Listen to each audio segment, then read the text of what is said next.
ABS-CBN franchise, for example, but there can be no report submitted to the Senate as an institution without the House bill being before us. We have been doing this for years. This is our tradition.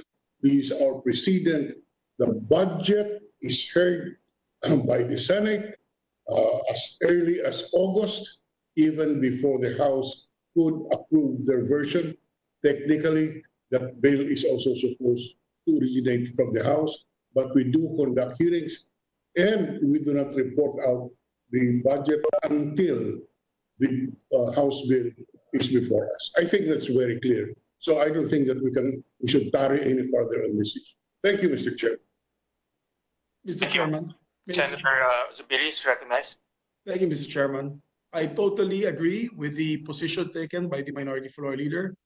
First of all, I'd like to greet my former boss, Senator Juan Ponce Enrile. I was also his Majority Floor Leader in the 14th Congress, and to all my colleagues. By tradition and practice, Mr. Chairman, in my experience in the 14th, 15th, as well as the 17th and 18th Congress, that's almost 4 Congresses, where we tackled the bills on bills of the budget, which is the General Appropriations Act, as well as taxation measures. We can hear this simultaneously with the House. Because if we are strict about it, as chairman of your Rules Committee, that means we would have to wait for the House to approve the budget within their jurisdiction prior to taking it up in the Senate. By tradition and practice, we take it simultaneously. We take up these bills simultaneously with the House of Representatives, although we withhold the submission of a committee report until it is transmitted to the Senate for further action in plenary. Pero nakahanda na po yan. The committee reports are already, it's just not signed, it has not been submitted and filed. So I see no violation of the origination clause of the Constitution when it comes to the tackling of these measures today. We can tackle these measures today, and the chairperson can just withhold the submission and filing of the committee report for action so that we don't waste today's hearings, Mr. Chairman. Thank you, and I hope my colleagues would agree with me on that because, as again, on my experience and by tradition, we tackle these measures simultaneously. We can tackle these measures simultaneously with the House of Representatives. Thank you, Mr. President. Mr. Chairman. Before Mr. Senator Vergara, I would like to recognize the President again. Just a rejoinder, Mr. President. The point raised by the Minority Leader is correct. As long as we do not come up with a committee report on this particular hearing or meeting, whatever you would want to call it, then there is no violation. My point when I made my opening statement is that I elect to reserve my questions and my issues and the issues that are being brought up when the House bill arrives. That is my point. It is up to you to continue or whatever form you would like to call it, a hearing or a meeting. Mr. Chairman, Senator Lacson. Just a quick rejoinder also. I have no disagreement with this committee hearing being held today. My only point is we cannot compare a budget measure with a legislative franchise measure simply because what we are tackling in the Committee on Finance is the NEP, not the House version of the budget measure. Kung natatandaan po ninyo, pag nagko-conduct tayo ng hearing, ang reference po natin na libro o yung materials, yung National Expenditure Program, which is not the House version yet. But of course, we all know that the House version or the House Bill 1 that we refer to is a replica of the National Expenditure Program. But what we are hearing in the Committee of Finance is not the House bill, but the National Expenditure Program that was submitted by Malacanang to the House of Representatives, of which a copy is also furnished to the Senate. That's all, Mr. President. Senator Tolentino. Mr. Chair, I would have mentioned what the good senator from Cavite mentioned a while ago. I concur with that statement because both houses are indeed furnished copies of the NEP, but statements recognizing our limitations are correct. The mere fact that even after this hearing, sans a House version under the origination clause without the House bill, we cannot report this out to the floor is indeed an acknowledgement of our legislative limitations here. We cannot have that on third reading. So, Mr. Chairman, thank you for the acknowledgements that there are indeed limitations. We are now in a non-full plenary phase, so to speak, because we can hear this as an anticipatory substitute bill, but we cannot report this out to the floor because of the limitations provided for by the Constitution. Salamat po, Mr. Chair. Thank you. Senator Angara is recognized. Thank you, Mr. President. I just want to chime in because the jurisdiction of the committee is being challenged. I share the opinion of former Secretary of Justice, now Senator Drilon, that it has long been the practice of Congress, and I've chaired the Committee on Ways and Means, the Committee on Local Government, and the Committee on Finance, which already tackles bills, not just the NEP, but also local government bills, also revenue measures in anticipation of the bills which must originate. And the gentlemen from Cavite, the Senate President, are correct. They must originate in the House in accordance with Article 6, Section 24 of the Constitution. But having said that, I don't think the case of Tolentino versus Secretary of Finance is a legal authority to prohibit us from hearing. It is legal authority from prohibiting us, as has been said earlier, from passing any bill without taking into account the House bill, because then the bill did not prohibition on us tackling the Senate measures. And I would like to read from Justice Bernas's text on the Constitution, where he says, Tolentino versus Secretary of Finance is a legal authority to prohibit us from hearing. It is legal authority for prohibiting us, as has been said earlier, from passing any bill. What is that volume, Mr. Chairman? There's something. How come I'm hearing myself? Someone has their TV on, I think, Mr. President. And I would like to read. Thank you. Okay, Mr. President, I continue. I quote from Bernas. He says, the meaning of origination, referring to origination clause, from the House and the scope of the Senate's power to introduce amendments were thoroughly discussed in the case of Tolentino versus Secretary of Finance in 1994, which involved the value-added tax law. The constitutional rule is that revenue bills must originate exclusively from the House of Representatives. The court said that the exclusivity of the prerogative of the House means simply that the House alone can initiate the passage of a revenue bill, but such that if the House does not initiate one, no revenue law can be passed. But once the House has approved the revenue bill and passed it on to the Senate can completely overhaul it by amendment of parts or by amendment by substitution and come out with one completely different from what the House had approved. It does not matter whether the Senate already anticipated a bill from the House and formulated one to take the place of whatever the House might send. He's already speaking of anticipatory action, which in a sense, Mr. President, Mr. Chair, is what we are doing here. The court rejected the idea that the Senate is bound to retain the essence of what the other House approved. Textually, it is the bill which must exclude, but the law itself, which is the product of the total bicameral legislative process, originates not just from the House, but from both the Senate and the House. So the case of Tolentino clearly, Mr. President, is authority for us to have this anticipatory hearing with the limitation that we cannot pass any bill until the House has passed their version. Thank you, Mr. President. Thank you, Senator Angara. Senator Tolentino. One quick retort to my esteemed colleague.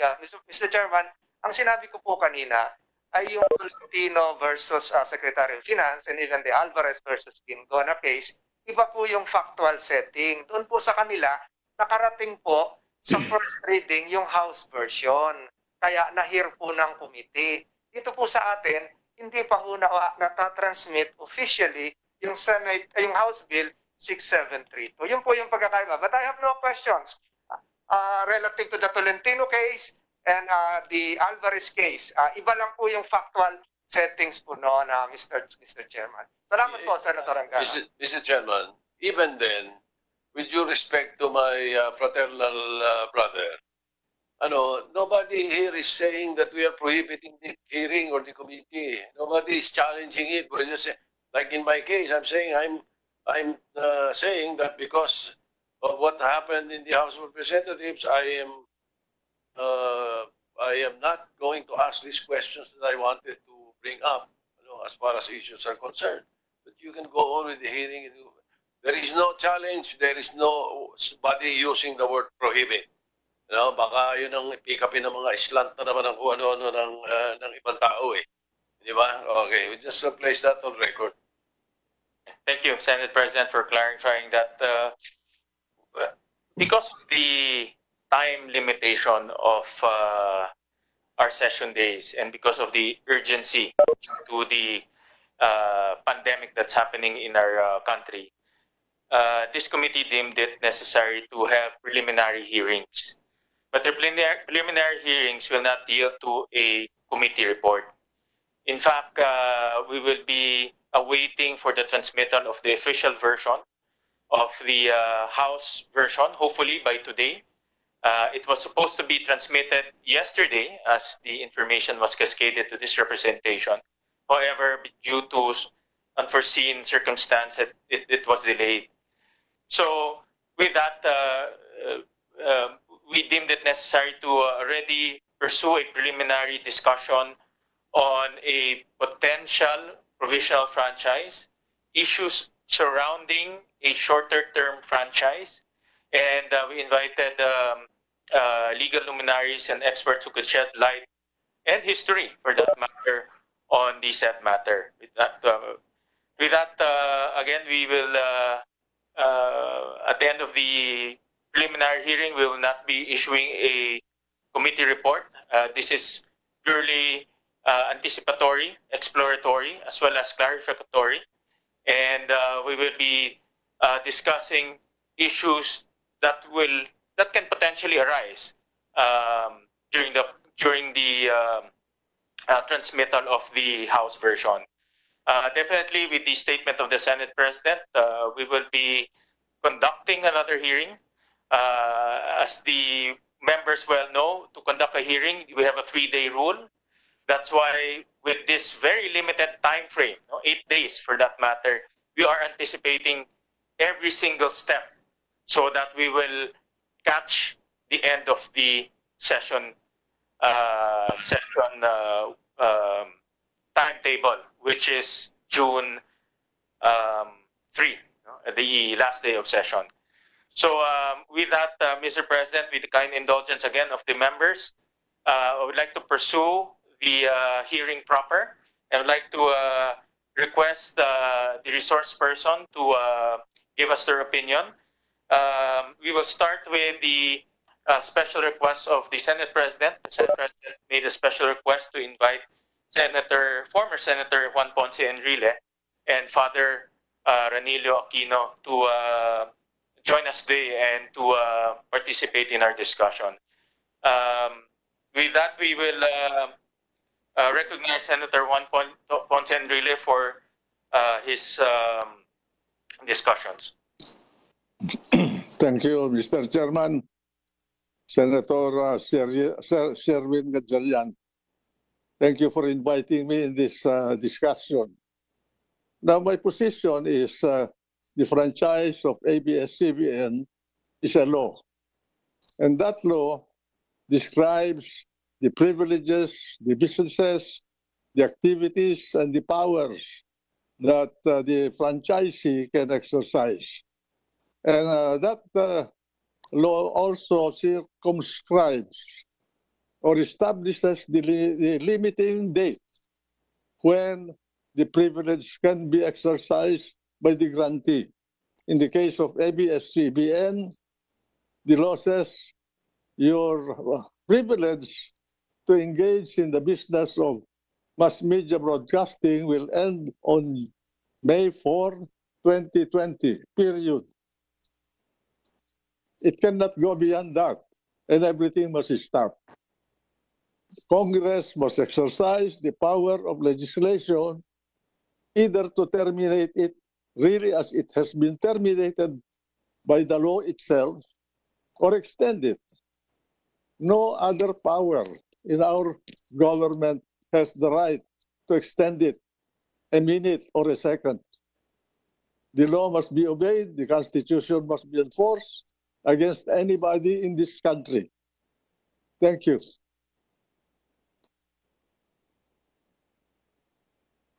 Thank you, Senator. Now, as far as provisional authority being given, I have my own doubts whether Congress can do that. Because if you read the Constitution, there is a 50-year limitation on the period of franchises.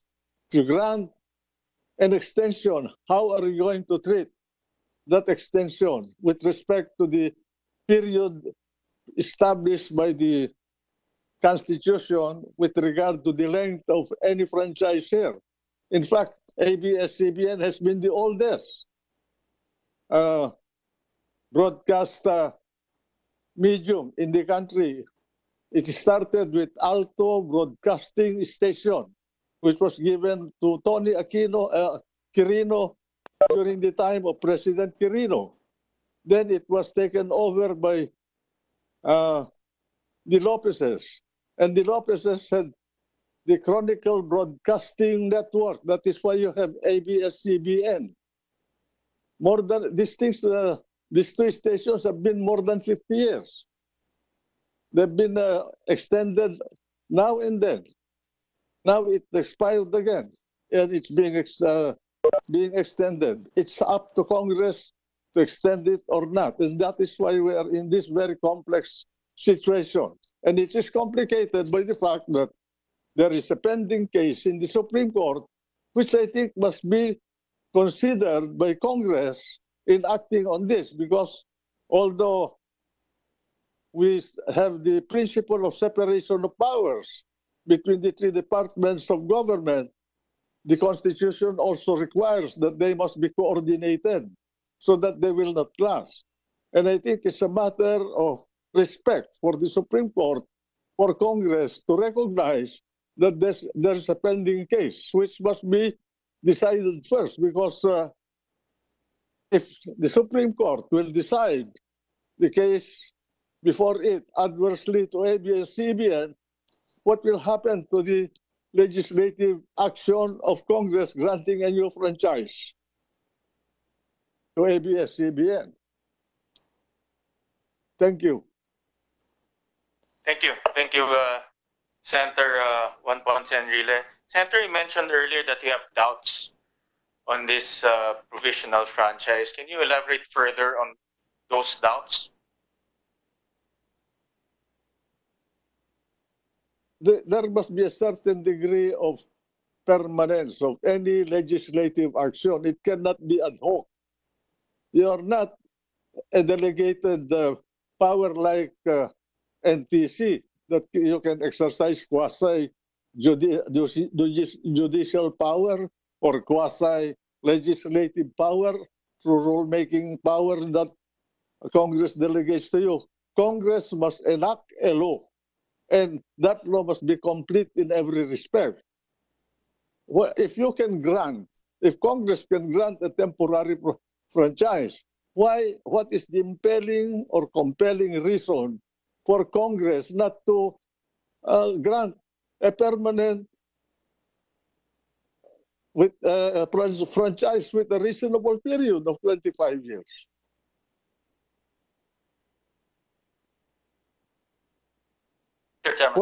Why don't you, if you think that there is a national emergency, why don't you ask President Duterte to certify the bill so that you can shorten the period of deliberations.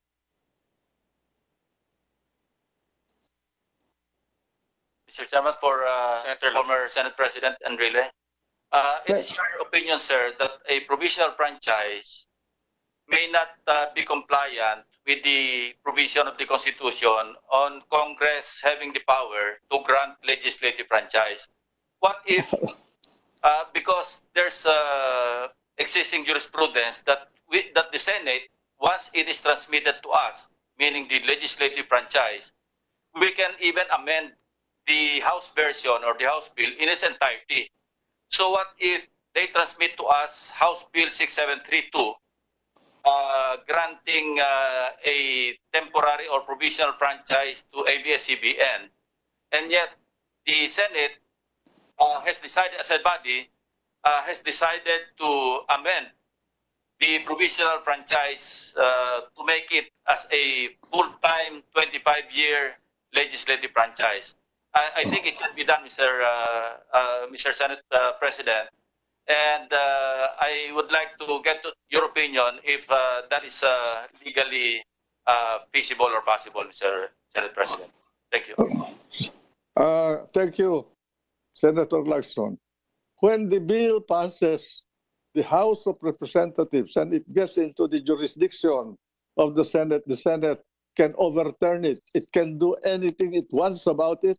You can extend that for 5 months or one year period to 50 years. You just comply with the 50-year limitation of the Constitution, and it will be constitutional. You can amend it, alter it, substitute a new bill. Power. The power of origination belongs to the House. Once it releases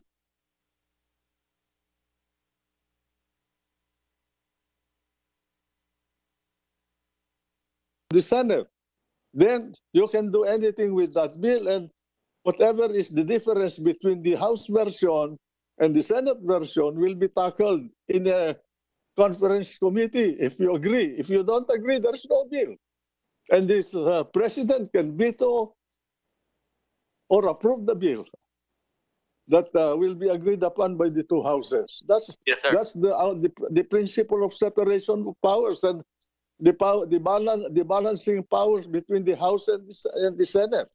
One is not over the other. Yes, sir. Thank you, sir. What you're saying, sir, is if we agree with the House in granting ABS-CBN a provisional franchise, we could also face constitutional challenge later on. But You if can we go. amend You can go.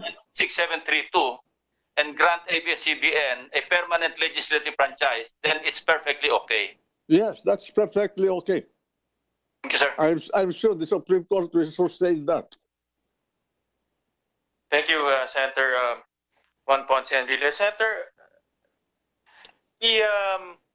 what is happening right now, no? And from what I understand in the lower house, is in order for EBS to temporarily operate without relinquishing further discussions on the original franchise, which is the 25-year franchise, they deemed it necessary to just approve a shorter term franchise, hence what they call provisional franchise. This is their idea is to enact a 5-month franchise. This is enough time for them to deliberate. Well, it's a 5-month franchise is giving them enough time to deliberate the original 25-year franchise. So, in other words, this 5-month franchise is the standing franchise for now. But at the same time, they are also deliberating the original 25-year franchise. How do you reconcile this, Senator? Senator, for now, but at the same time, they are also deliberating the franchise. How do you reconcile this, Senator Senator Enrile, how do you reconcile there's a 5-month franchise and then the original 25 franchise? How do you reconcile this at the end? Alam mo, Mr. Committee Chairman, hindi ko maintindihan ano ba ang urgency nung prangkisa na ibibigay sa sa ABS-CBN. Tapos na yung termino nila. Negosyo dapat hihinto. Ngayon, ang urgency ba niyan ay dahil kailangan malaman ng ating mga kababayan ang nangyayari sa ating bansa? My God! The nooks and corners of this republic is rich, not by television but by radio. Our people know what's going on all over the country because of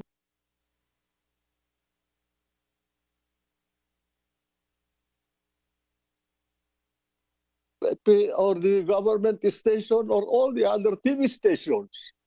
So the question of communication and information is not an issue. The issue here is we must comply with the Constitution. We must comply with the laws. We must follow the rule of law in the country so that wag naman parang linalaro yung saligang batas natin.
franchise as provisional.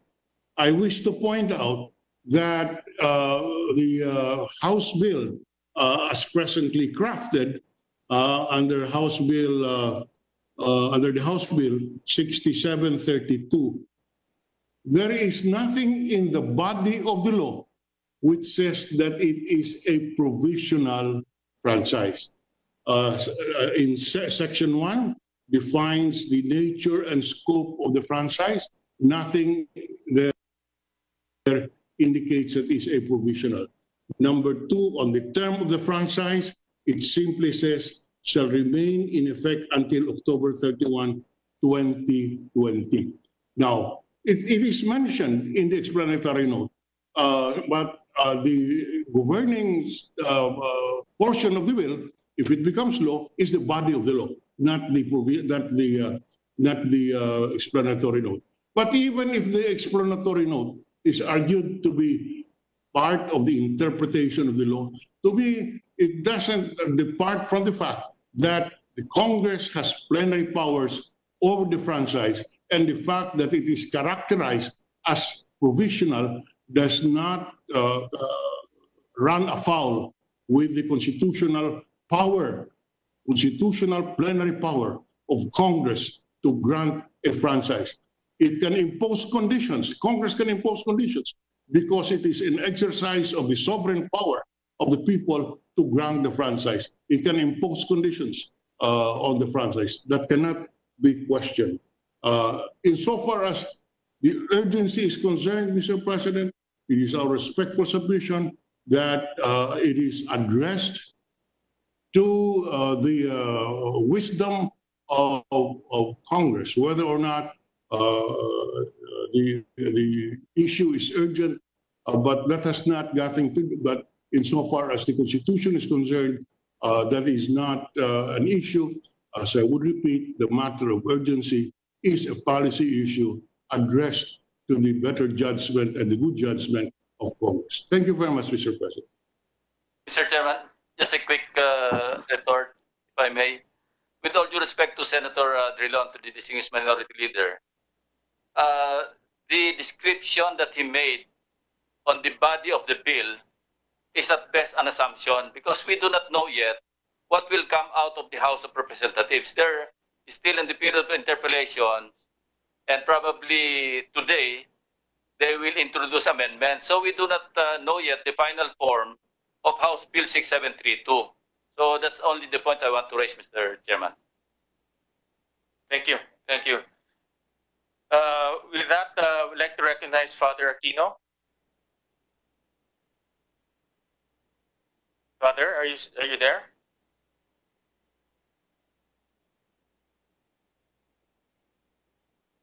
Father, can you hear us? Paki-unmute, Father. Nakikita ko ni Senate President, pero paki-unmute lang. Yan, paki-unmute po. Can I be heard now, Senator? Yan, okay na. We can hear you now.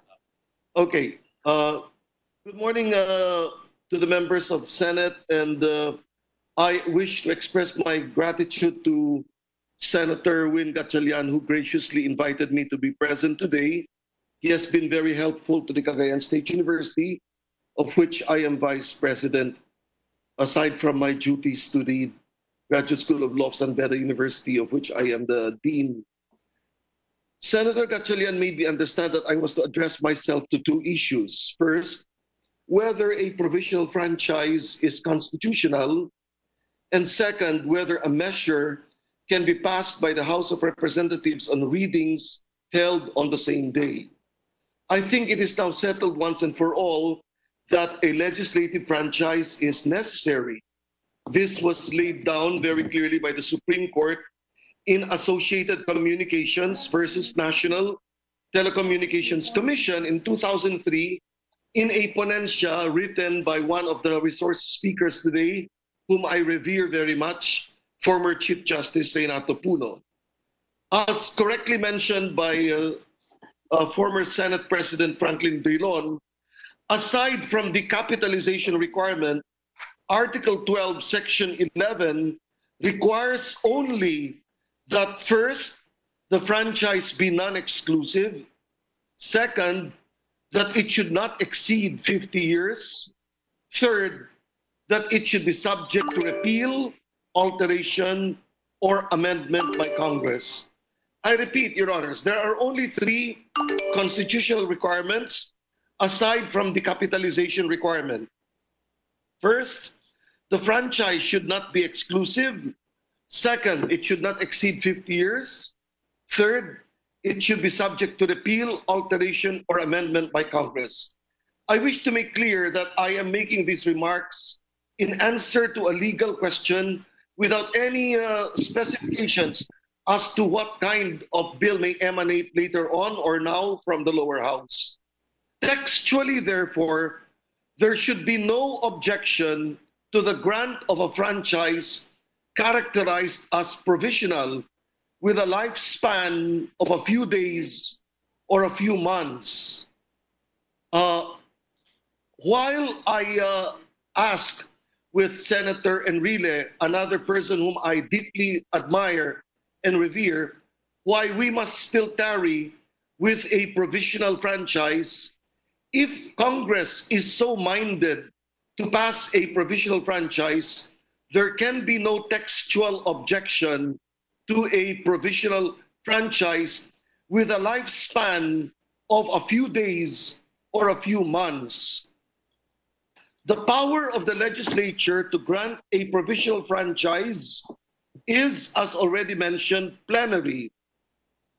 American jurisprudence second is instructive, and I quote, "The term of the duration of franchises is in some instances regulated by express constitutional or statutory provision.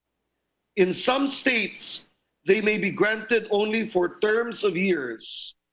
The power of the legislature in this respect, except as restrained by the fundamental law, is plenary and without limit, and it may therefore grant a permanent and a perpetual franchise. Very clearly, too, it may grant a franchise that lasts for only a few days or a few weeks. In the case of a franchise..." Father, hold on. Let me, well, hearing is resumed. Father, you got cut off. Naputol ho kayo. Can you rewind 5 minutes back? Midway po. Okay, Senator. Medyo naputol ho kayo. Okay, can I be heard now, Senator? Yes, we can hear you. Textually, therefore, there should be no objection to the grant of a franchise characterized as provisional with a lifespan of a few days or even a few months. While there is a constitutional limit to the breadth of the grant of authority, which is that it must not be longer than 50 years, the Constitution is completely silent, or it may be. Power of the legislature to grant a franchise. The following citation from American jurisprudence second is instructive. The term of the duration of franchises is in some instances regulated by express, constitutional, or statutory provision. In some states, they may be granted only for terms of years. The power of the legislature in this respect, except as restrained by the fundamental law, is plenary and without limit. It stands to reason, therefore, that if Congress is so minded, it may grant a franchise of only a few days or a few months, and it may grant a franchise of so many years as long as these years do not exceed 50 years. Of course, I can ask together with my esteemed kababayan, Senator Enrile, Senate President Enrile, whom I respect tremendously, why we must still tarry with a provisional franchise when a permanent franchise can in fact be given. In fact, I raised that question already once, but that is a political issue, a political matter best left to the judgment of Congress. In the case of a franchise that grants television network authority to operate for a number of days or weeks, then the doctrine is applied that a franchise may be limited by statute or by its own terms. This is found in California Jurisprudence, 3rd edition, Part 2. As to the second question, the number of required readings, Paragraph 2, Section 26 of Article 6 is clear. In either house, a bill must pass through 3 readings on separate days unless the President of the Philippines certifies to the necessity of the immediate enactment.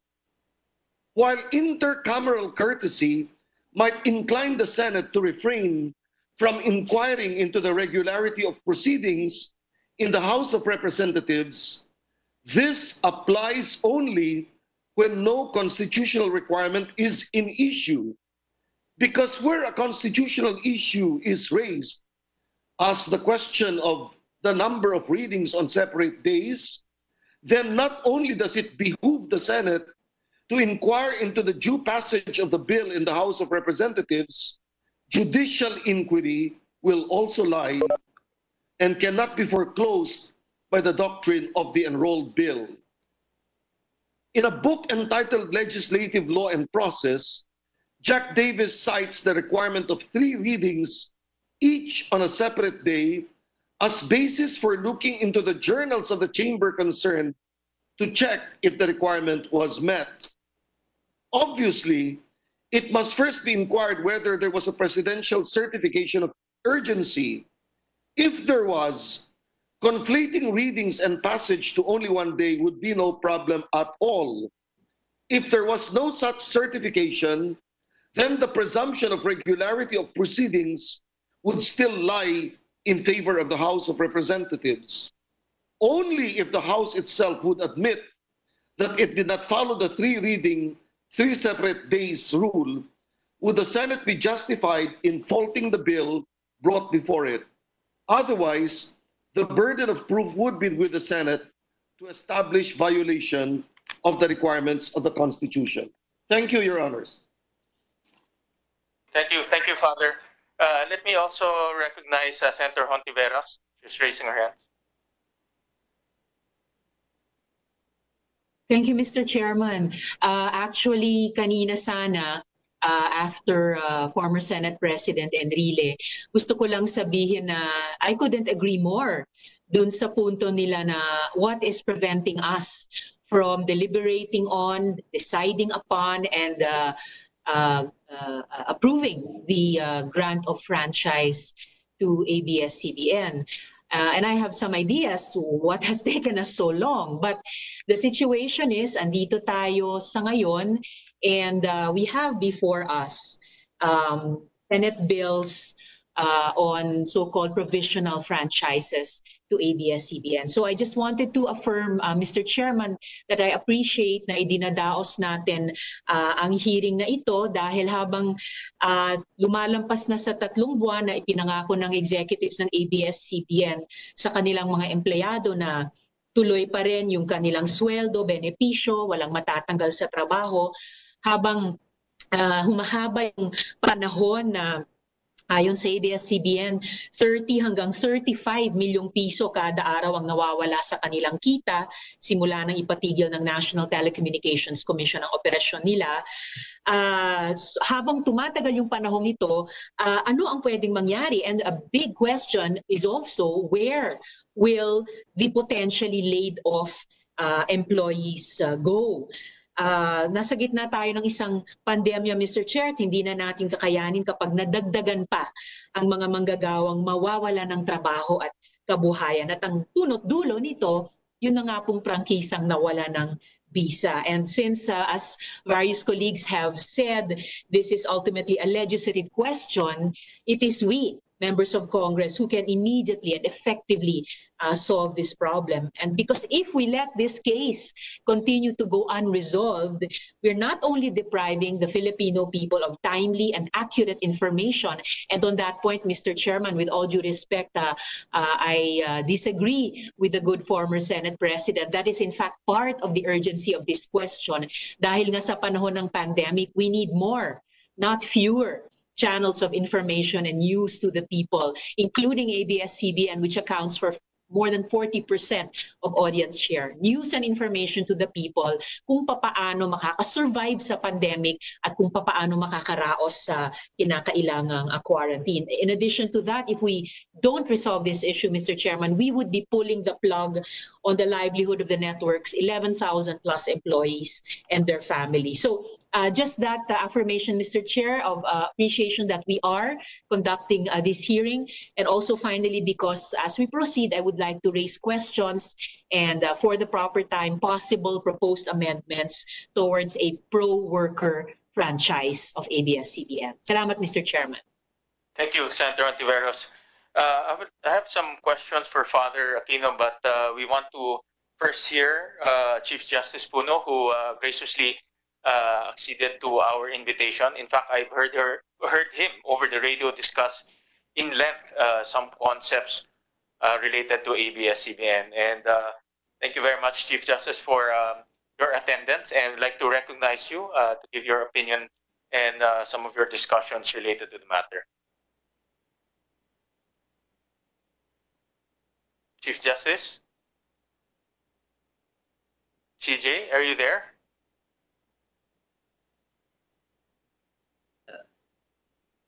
Can you hear me, Mr. Chairman? Yes, CJ, we can hear you clearly. Yes. Thank you again for participating. Yes, thank you for the invitation to attend this hearing as a resource person. And I come as a friend of the Senate.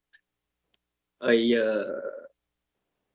do not come as a partisan in the resolution of these issues. I will limit my my task to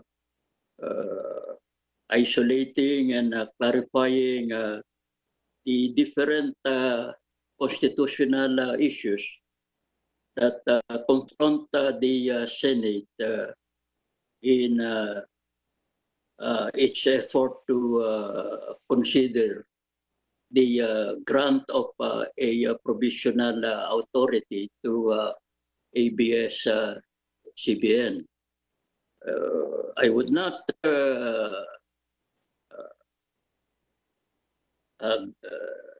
advise the Senate on what particular action to take that would be interfering with the options that can be taken by the Senate, and I will be presumptuous if I do so.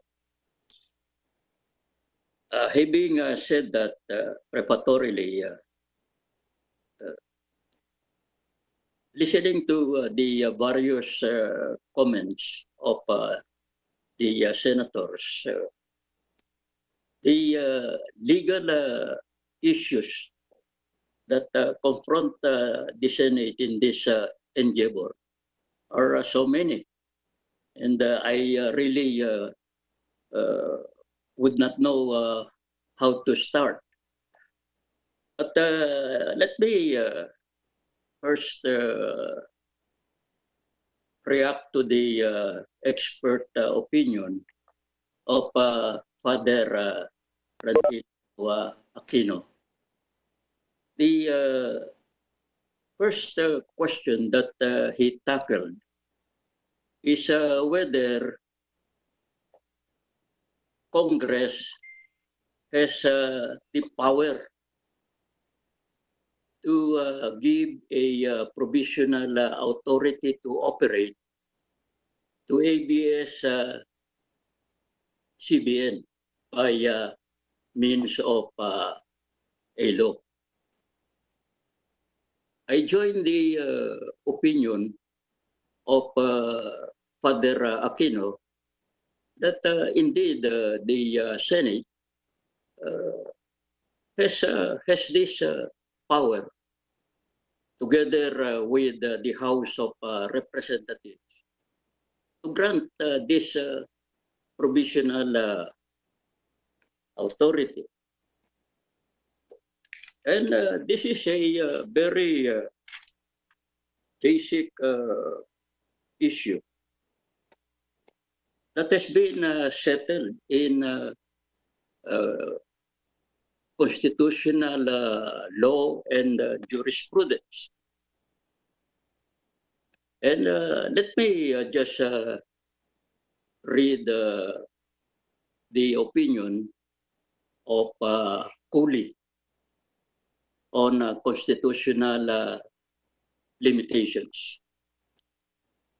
Cooley is one of the giants of constitutional law in the whole world, and his opinions have been adopted by high courts all over the world. On this issue, let me briefly read what Cooley stated. He said, where a general power is conferred or duly enjoined, every particular power necessary for the exercise of the one or the performance of the other is also conferred.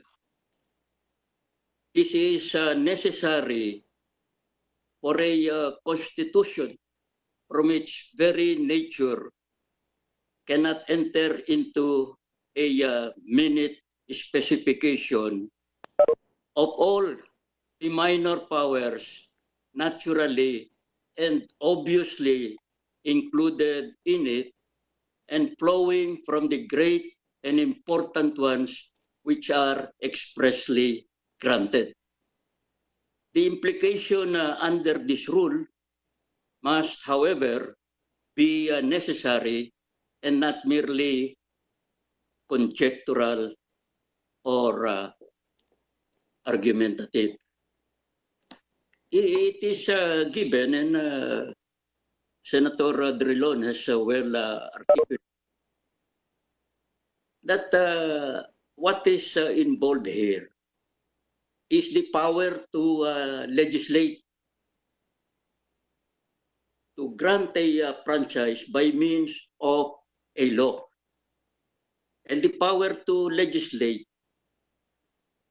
is the essence of legislative power.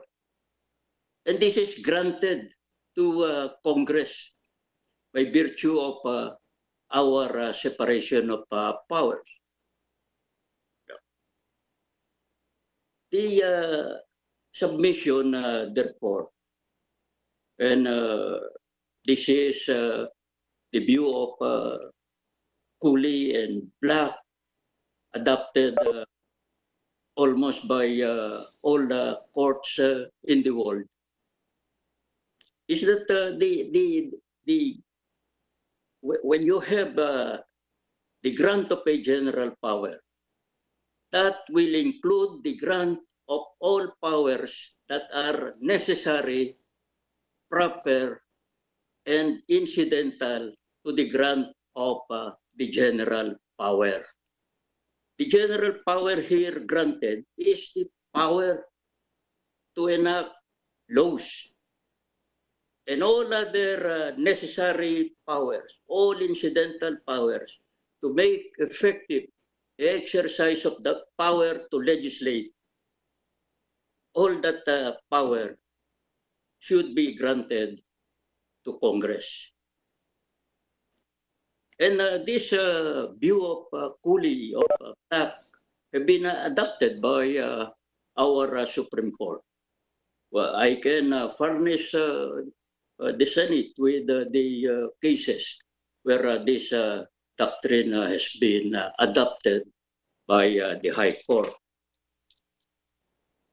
So we come to the second view of Father Aquino on the necessity of complying with the the constitutional provision on requiring separate readings of a bill on different dates. A few days ago, this area of concern was raised in the House itself. I think this was raised by, among others, Congressman Lagman and Congressman Rufus Rodriguez. And yesterday, listening to the deliberations in the House, it would seem that the House has taken a remedial action to comply with this provision. The House has, I understand, recalled the bill, and the bill is now going debates in the House. So perhaps that issue should no longer be discussed. Even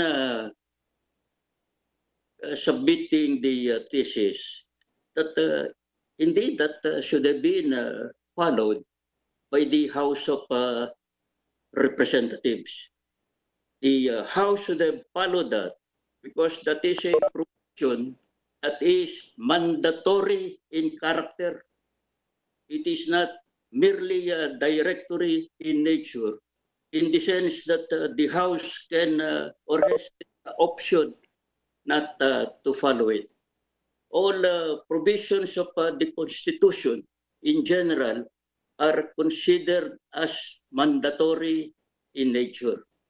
But as I said, that is an issue that seems to be moot now, considering that remedial action has been taken by the House. But having said that, the legal situation of the House bill on provisional authority being granted to ABS is still very murky, very confused.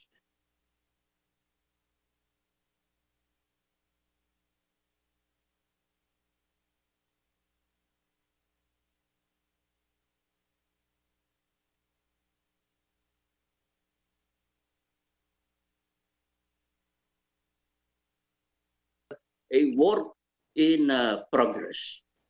We do not know what will be the final shape of the bill, whether the House will come out with a bill granting provisional authority, or whether the House will grant the renewal of the law granting a franchise to ABS-CBN.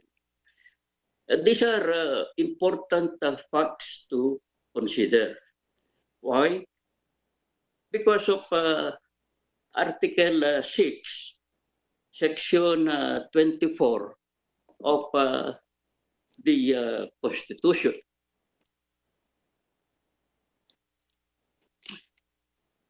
I draw your attention to this provision.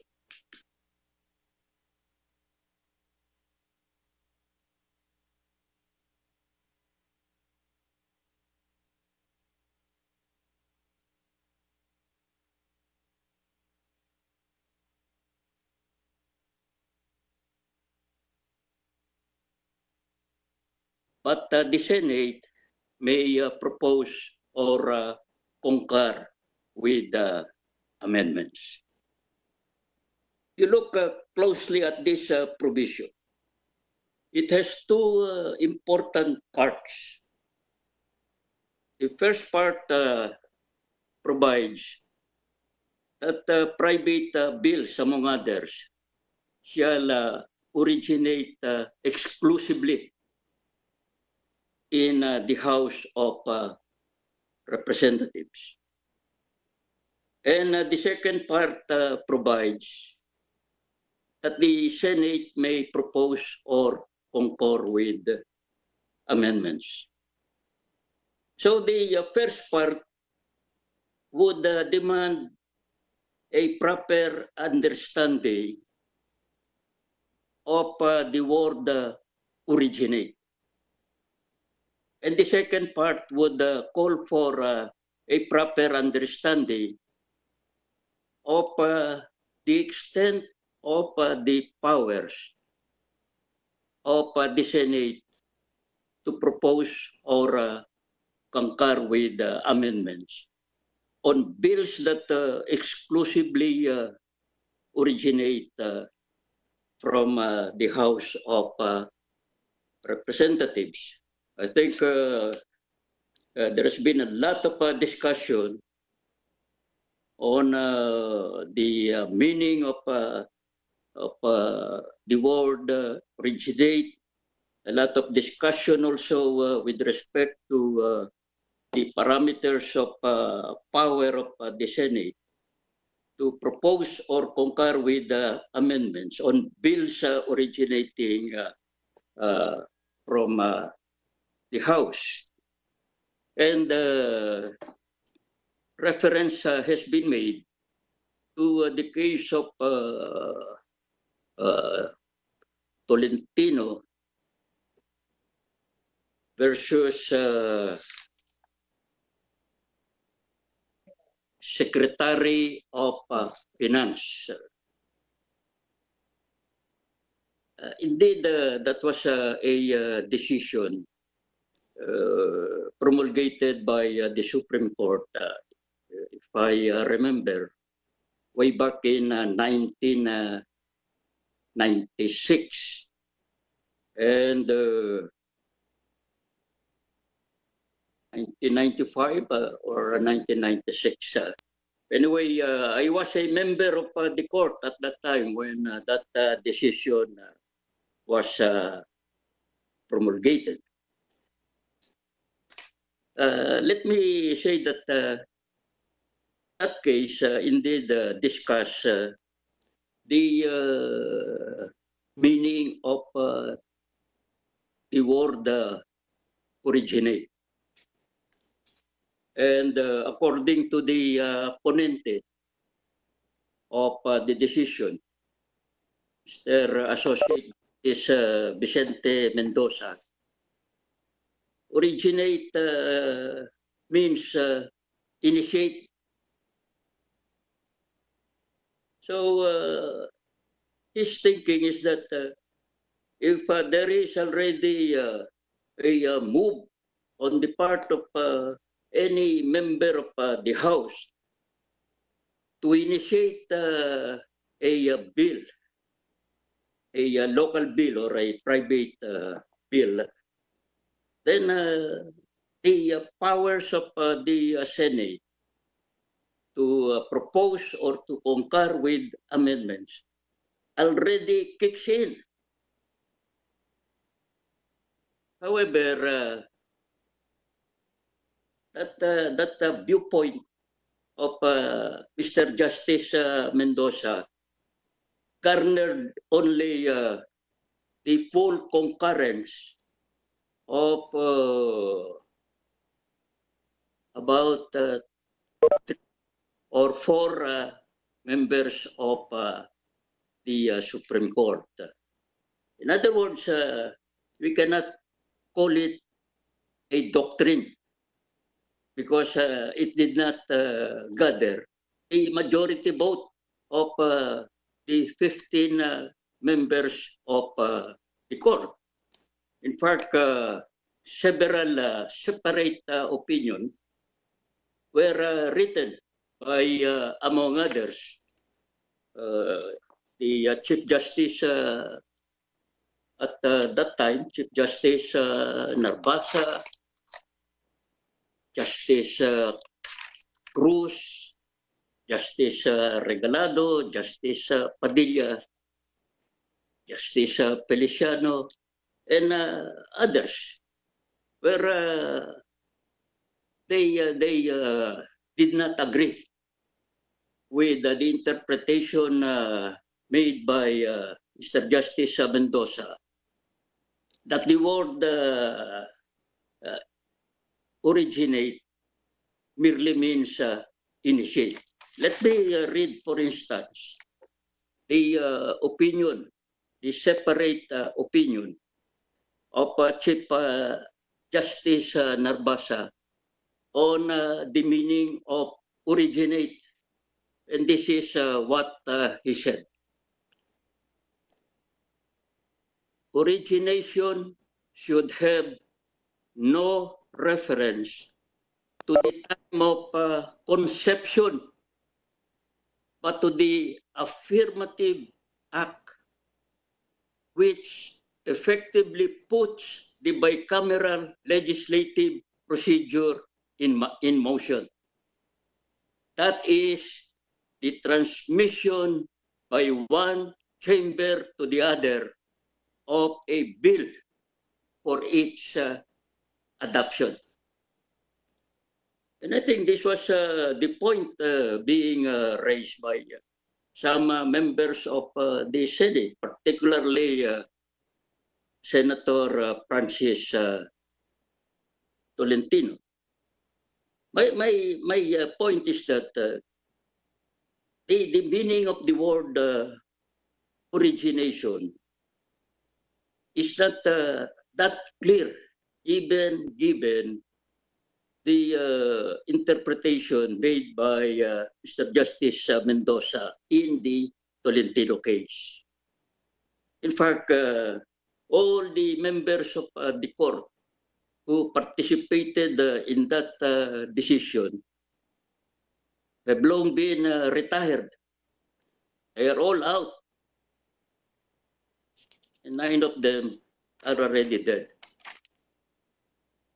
So what is the proper interpretation of the word originate? Does that mean that the Senate should await the transmission of the final draft of the bill passed by the House of Representatives? Is the point of transmission the time when the powers of the Senate to propose or to concur with amendments start?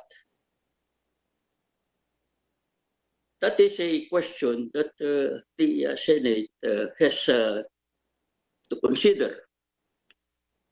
There is that other issue about the extent of the powers of the Senate to concur or propose amendments. Is there a limitation to the power of the Senate to propose or concur with amendments? My submission is that there is no limitation on the power of the Senate to concur or to propose amendments. The power to enact laws is given to both the House and the Senate. And in the matter of making laws, these two houses are co-equal. If you limit the power of the Senate in lawmaking, you will be making this power, which is conjunctively given, and that will, degrade the power of the Senate to participate in lawmaking. There are other issues which have to be tackled with respect to how this Senate Bill 1521 should be crafted. And when we reach that point, Mr. Chairman, I would also express my humble opinions. But for the present, that is all my submission.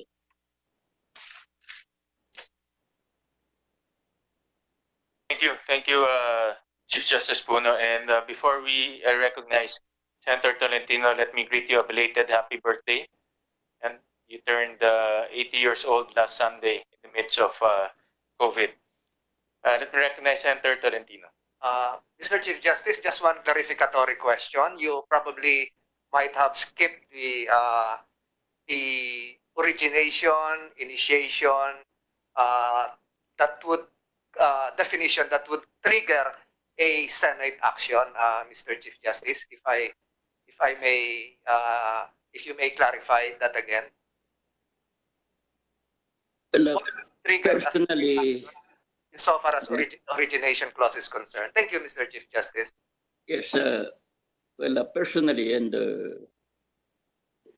it's a personal opinion, I favor the school of thought that the Senate has to wait for the formal transition of the bill that has been approved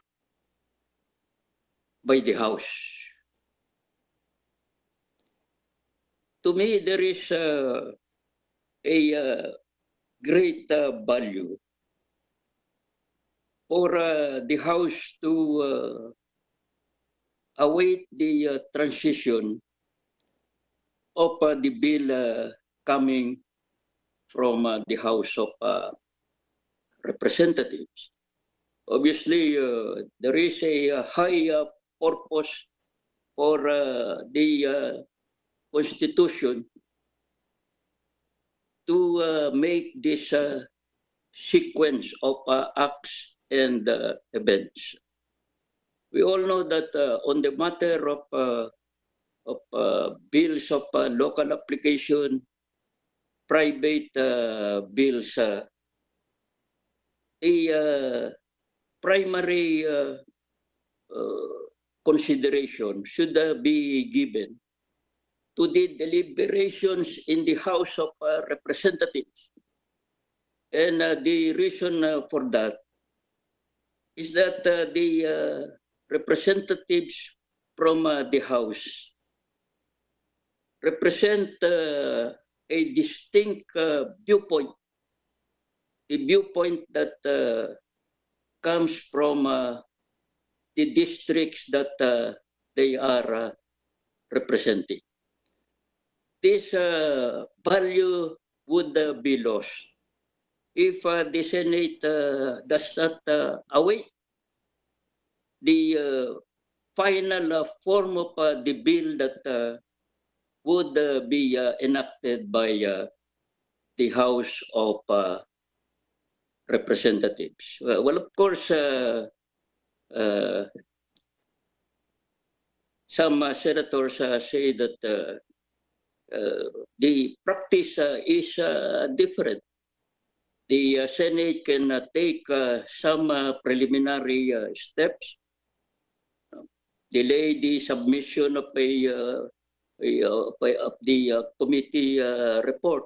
But in the interest of time, these preliminary steps can be taken. I'm not passing judgment on the constitutionality of this practice. But my personal opinion is that it is best to await the transmission of the final bill that would be coming from the House of Representatives. Mr. Chairman, just a follow-up question. Just to be more specific, Mr. Chief Justice, when you say, when you opine that the Senate should wait for the final transmittal of the House version, you're also referring, or you don't make any distinction between the plenary action and the committee action. Is that correct, Mr. Chief Justice? Yes, it is best, of course, to hear the final sense of the House of Representatives. In other words, the Senate should await for that bill already in its final form. That bill which already contains and expresses the wisdom of the members of the House. I think that is the more appropriate step to take. Mr. Chairman, can I react to Chief Justice Puno? Senator Enrile, before I recognize you, let me acknowledge the presence of Senator Pacquiao, who's virtually with us. Before I recognize Senator Enrile, let me recognize Senator Drilon, who's been raising his hands for a while. Senator Drilon. Thank you, Mr. Chairman. Just for the record, our practice is that once the House approves on final reading, third and final reading, their version of bills that must originate from the House, that bill, once it reaches the Senate, is referred to the committee, and the committee conducts a hearing on that bill. Now, so the proceedings that we are doing now is can be equated to a meeting because it is not technically a hearing that the House that is on the subject of a House bill. But let me repeat, when the House version comes to the Senate, it is set for hearing. The committee hears that House bill. The report is submitted to plenary. What is submitted for consideration is the House bill, not the Senate bill.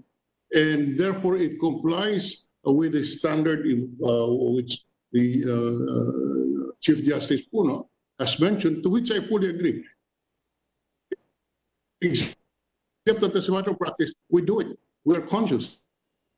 The House bill that is referred to the committee for deliberation, and that House bill is the one reported out. Thank you very much, Mr. Chairman. Mr. Chairman, just a clarification. What we are doing this morning, is it a meeting or a hearing, Mr. President, Mr. Chairman? Well, it should be a hearing because there was a formal notice for hearing that was issued to the members as well as the resource persons, Mr. President. So for the record, this is not a meeting. This is a hearing, a committee hearing. Correct, Mr. President. Mr. Chairman. Yeah, I also I heard the chairman announce that there will be a second committee hearing to be conducted next week, and this will be done precisely to await the final version of the House bill. If that is done, I would like to think that whatever question on the application of this origination doctrine would vanish. Thank you, CJ. Senator Drilon. Regardless of how we denominate the hearing today, whether a meeting, a conference, or a hearing, what is relevant is that we hear the House version when it reaches us. That's all that I'm saying. What is controlling is the fact that we will hear the House version when it reaches us. So all these preliminary meetings as characterized by Chief Justice Puno, there is nothing illegal or unconstitutional about it, because what the plenary will finally consider is the House bill after the House bill is referred to the Senate. Thank you very much, Mr. Chair. Thank you. Mr. Chairman. Senator Enrile, recognized. I would like to react to the statement of the good Chief Justice Puno. I agree with him that bills, changing the names of a street, a school, or a structure, or a town, a barangay, or anything, should begin in the House of Representatives. Now, if that his opinion is correct in that, will that apply to bills like appropriating money for the national government, raising revenue, changing tariffs, incurring loans, or legislation bearing on national interest? You know, we have to coordinate this with the provision of the Constitution that either House of Congress can conduct hearings in aid of legislation. When you conduct hearings in aid of legislation, you can ask any question, inquire on any subject, whether there is a bill pending or not, because the purpose of that provision is to educate the legislators about national issues and national problems. If we are going to follow Chief Justice Puno's position, we'll become too rigid in our legislative functions. That is my knowledge of the Constitution, and that is my experience under the 1935 Constitution and all the Constitution that followed after that. I would like his reaction.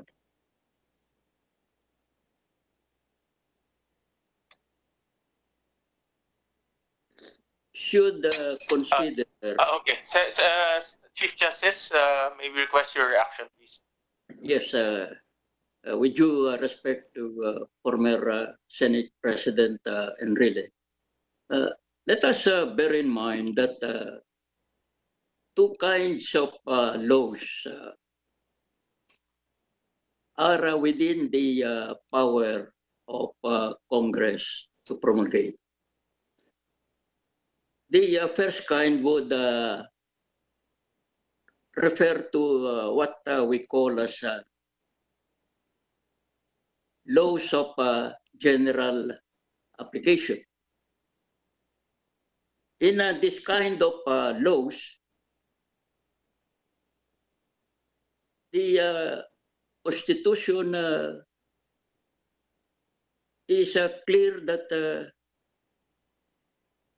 both houses can tackle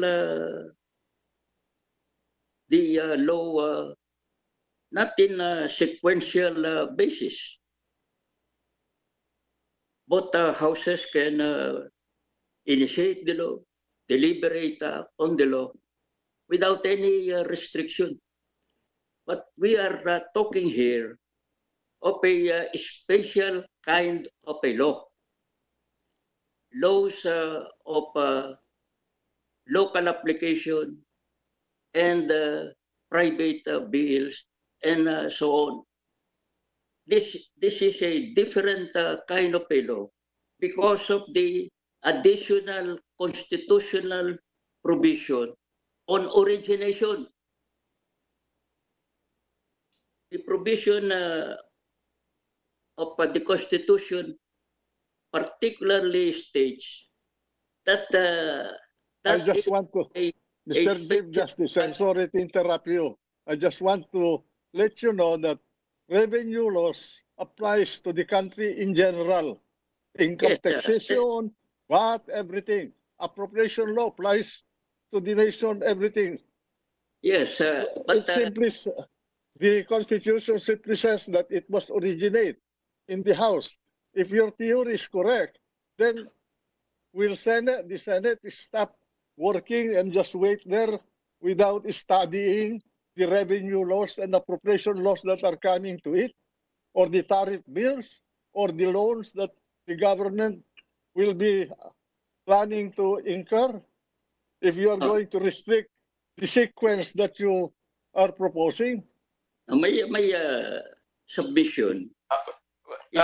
To the gentleman, to Chief Justice, and to Senator Enrile, for an orderly discussion, let us allow the resource person to finish their conversation, their discussion, so that we can follow also. Senator Ping and I are intently listening, and just with all due respect for an orderly discussion, let's allow the resource person to finish. Senator CJ, Senator CJ, Chief Justice Puno. Yes, my submission is that in interpreting this origination provision, of course, we should not resort to a literal interpretation that would result in an interpretation that is not appropriate to the spirit of the Constitution. I'm saying that we do not interpret this provision the same way that we interpret the origination of private bills and the origination of appropriation bills and so on and so forth. I'm saying that we should have that kind of space, that kind of elasticity, so that we are able to serve the spirit of the Constitution. That is all what I'm saying. We should not resort to interpretations that would result in absurdity. Thank you, CJ. Thank you, Mr. Chief Justice. With the permission of the chair, thank you, Mr. Chief Justice. Yes.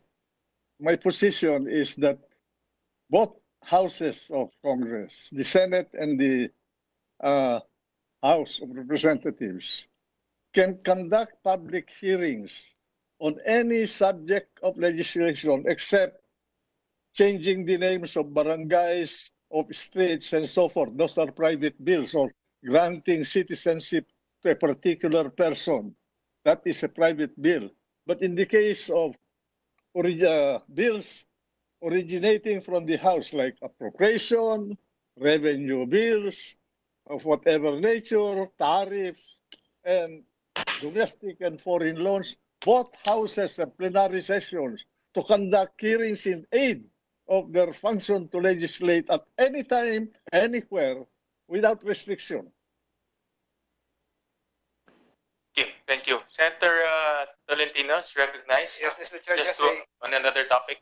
Yes, a quick housekeeping manifestation. This committee is in receipt of a communication coming from the National Telecommunications Commission, Commissioner Gamaliel Cordova, explaining his absence today given the sensitivity of the issues involved and the pending cases before the Supreme Court.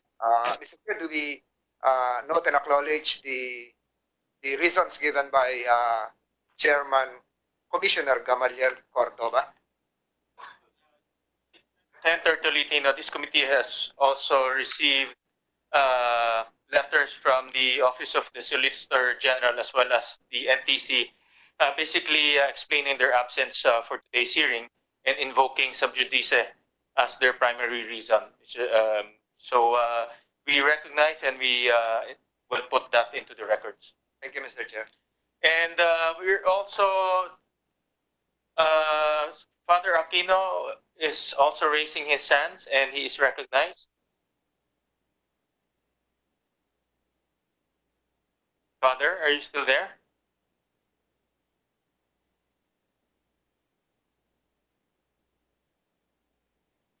Father, paki-unmute po. Naka-mute ho kayo. Naka-mute po. Senator, yes. May I just chime into the discussion on this initiation thing? Number one, there is no doubt that the franchise is a private bill, and therefore, by constitutional mandate, it must originate in the lower house. When Tolentino versus Secretary of Finance was decided, the Supreme Court clarified the word originate and said it must be initiated by the lower house. But that will not preclude Senate from modifying it entirely, overhauling it entirely, and it will not matter that it is the Senate version that is eventually passed and not the version of the lower house. So the only requirement is that the bill should originate in the lower house. That there is nothing, however, in the text of the decision nor in the Constitution that precludes Senate from conducting inquiries in aid of legislation, even anticipated legislation. So there are two things here. The power to pass the bill is limited only by the constitutional requirement that Senate must await what is sent it by the lower house insofar as the franchise is concerned. But to conduct hearings like this, to enable the senators to inform themselves, there is nothing in the Constitution really that bars that or even limits it. That is all, Mr. Chairman. Thank you. Thank you. Thank you. And this representation has already intimated that we will conduct another hearing once the House of Representatives transmits the official version that is being discussed on the floor. We anticipate that it will be second reading will be concluded today, hopefully, and by next Monday it will be transmitted to the Senate. By then, we will consider that official bill, and we will conduct another hearing so that the senators can participate and comment on that bill. Today is really to anticipate some of the discussions being talked about, some of the discussions in the lower house, so that we will be guided accordingly once that bill is transmitted to the Senate.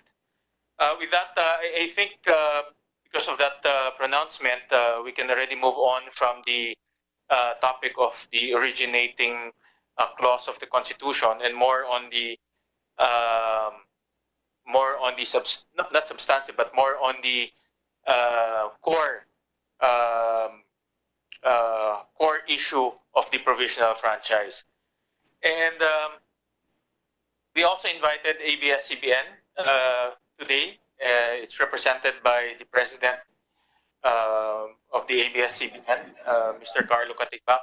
I read the transcript, no? Binasa ko po yung transcript sa House, both last week and yesterday, and ABS was never invited in that discussion in the lower house.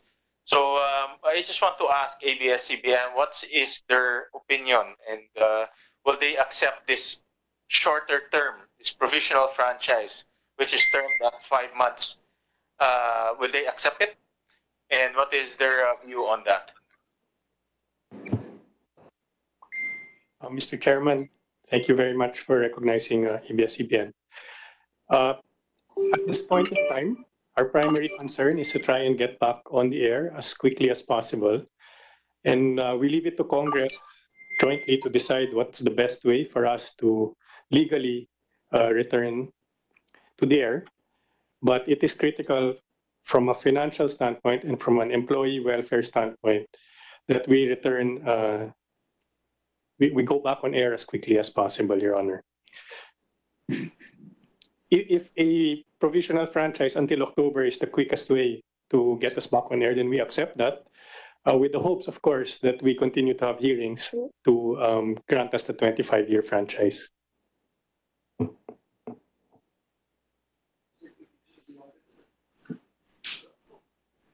Go ahead, Mr. Catibak. Yeah, sorry, I just test if I can be heard, Mr. Chair. Yes, I can hear you. Okay. So I was saying earlier that at this point, the most important priority for ABS-CBN is to return on air as quickly as possible. We need to do this so that we can again start earning revenues so that we can continue paying salaries of our employees. If the provisional franchise valid until October is the quickest way to get us back on air, then we accept that with the hopes that Congress will continue hearings so that eventually we can secure, hopefully, our 25-year franchise.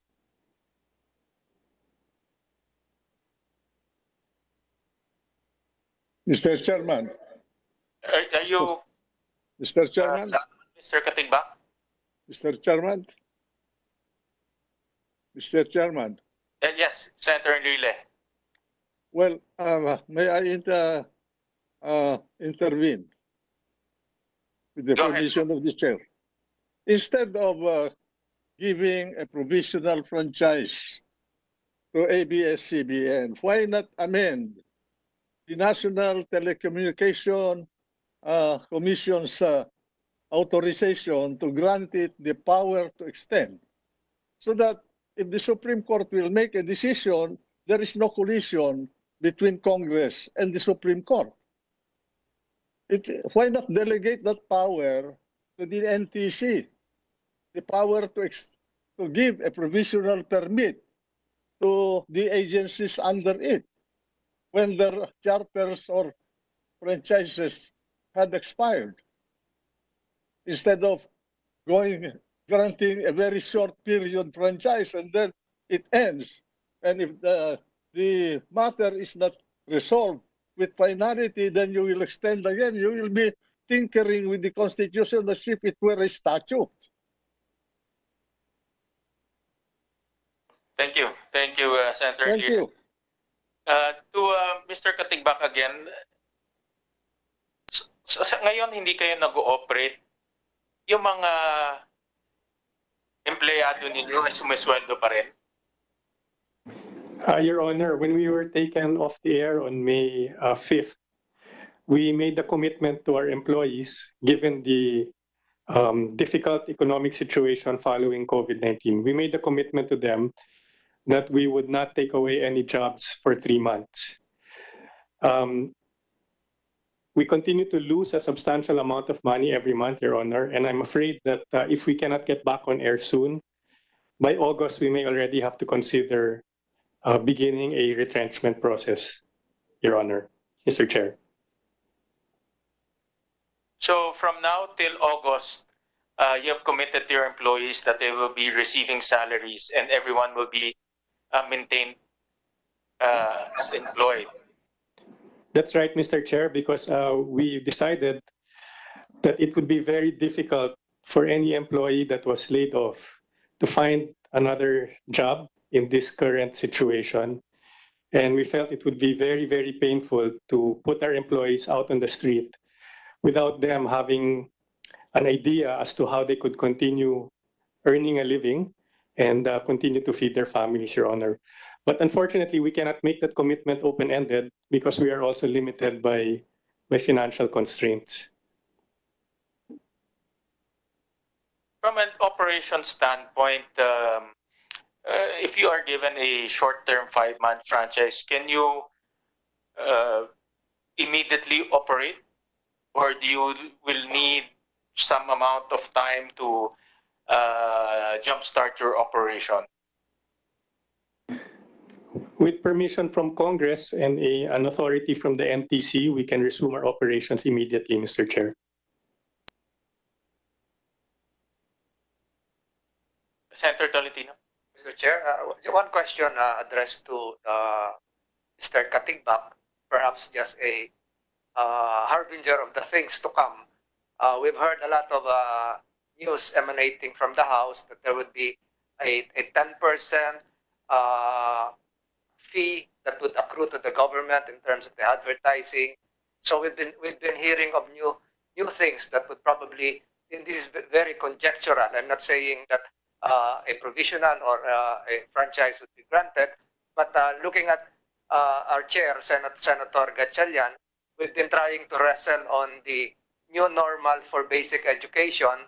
We've been trying to ask the PTB4 and perhaps IBC13 to be part of the new mode of delivery for educational services, learning tools. Would ABS-CBN, if ever granted a franchise, be willing to provide the Department of Education in providing modules for far-flung areas in the Philippines, especially with the social distancing requirements right now, with the inability of teachers to provide new learning tools? Would ABS-CBN be willing to help assist the Department of Education in providing basic quality education for our learners and students.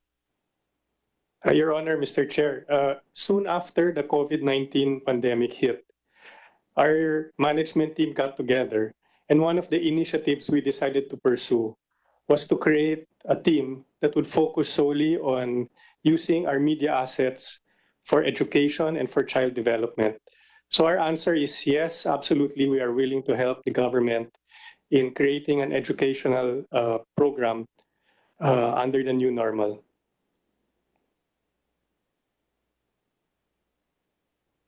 So, Mr. Katigbak, in short, you are amenable to being given a shorter term franchise in order to operate immediately.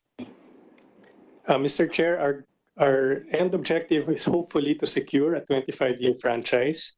But yes, if securing a short-term franchise is the fastest way to go back on air, then we have no objection to that, Your Honor, Mr. Chair. Mr. Chairman. Mr. Chairman. Thank you. Senator Zubiri? Yes, thank you, Mr. Chairman. Mr. Chairman, may I just ask Mr. Carlo Katigbak a few questions, just to clarify.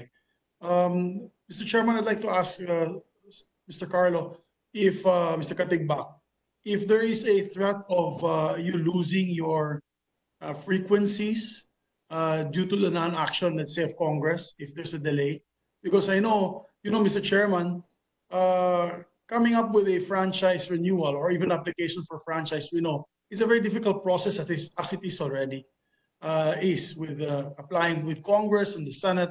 But even a more difficult process is accessing frequency. And that is why there's free TV frequencies allotted and radio frequencies allotted to these companies who have congressional franchises. However, if they lose the frequency, technically they'll be starting from scratch. Am I correct, Mr. Katigbak? That's largely correct, Mr. Chair. We have built a national radio and television network, and the transmitters were built around the frequencies that were granted to us. Those transmitters are specific to the particular frequency that we operate in. So yes, if we lose the frequencies that are assigned to us, it will be another substantial investment in equipment and time before we can get back on air, Your Honor, Mr. Chair. Yes, Mr. Chairman, and it could also mean that if you lose your frequencies, for example, your radio frequency at 630 in AM, I know the AM frequencies are already quite full, including the FM frequencies are already quite full. So if that is taken away from you, the most likelihood of you being able to get another frequency would be very difficult. Is that correct, Mr. Katigbak? In my opinion, that's correct, Mr. Chair. And that doesn't just apply to radio. The analog broadcast frequencies are also almost all taken up already, Mr. Chair. So, Mr. Chairman, to Mr. Katigbak, there is a dire need to be able to have a franchise immediately so that you may maintain these frequencies from the National Telecommunications Commission. Is that correct, Mr. Katigbak? I agree with you, Your Honor, Mr. Chair. Yes, therefore, there really is a need, Mr. Chairman, to act on the particular petitions of ABS-CBN due to the fact that they will not just lose operations, but they may also lose their frequencies, which I feel is not fair. Unless their franchise is outright rejected or vetoed, then we should give them a fighting chance to be able to continue their operations, Mr. Chairman.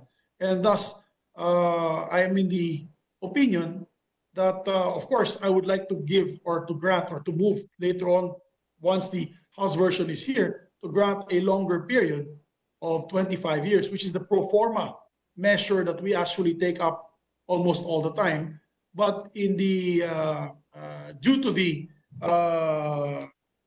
circumstances, if the House passes a shorter franchise, as long as it, for me, in my personal opinion, it does not go lower than a year, Mr. President, for them to be able to vent out their problems with our colleagues in the House of Representatives or answer the issues of the House of Representatives. And I point to the fact, Mr. Chairman, that at least no less than a year Because if you grant at 5 months today, if we look at our calendar, we are at Synergy break on June 4. We start our break.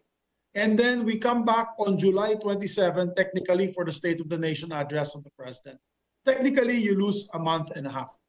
And then you come towards the season of the typhoon season, rather. And we will be always hampered by the difficulties on weather at that time. We'll be, of course, focusing on the rescue and relief operations, as well as the budget, which will be tackled during that time.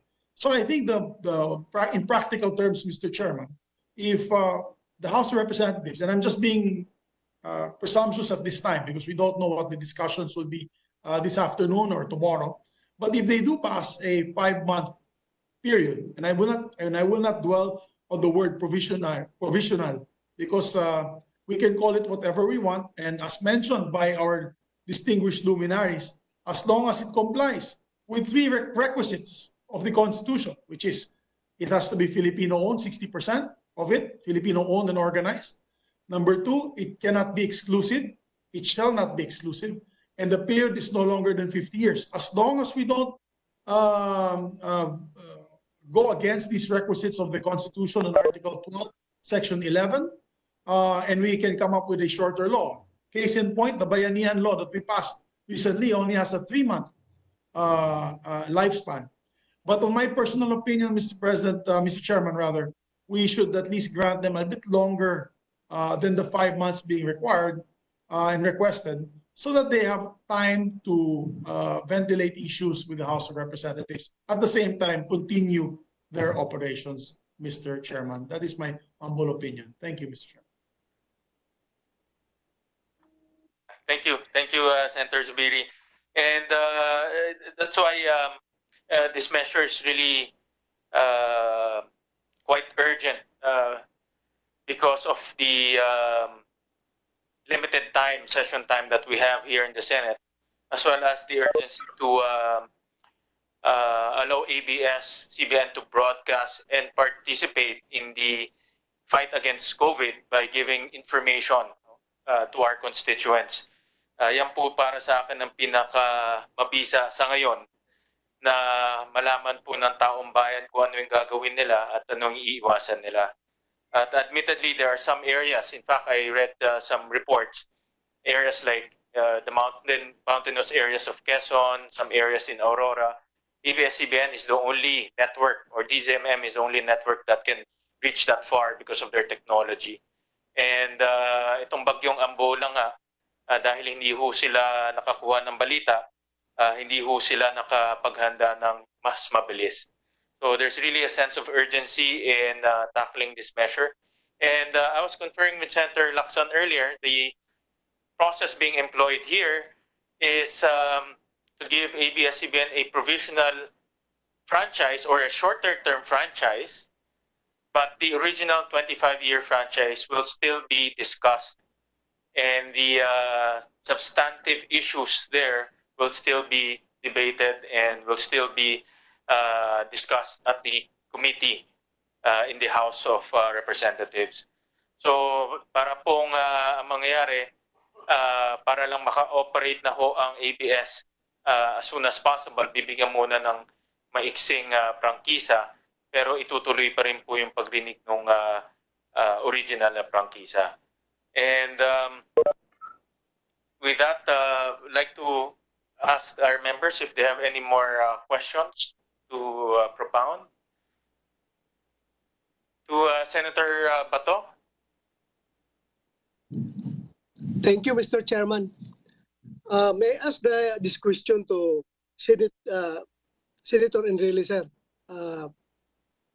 Granting that this provisional franchise of 5 months be made into law, then subsequently, the 25-year franchise will also be made into law. Ang gagawin ba natin is ibabawas itong 5 months from the 25 years na ibibigay sa kanila?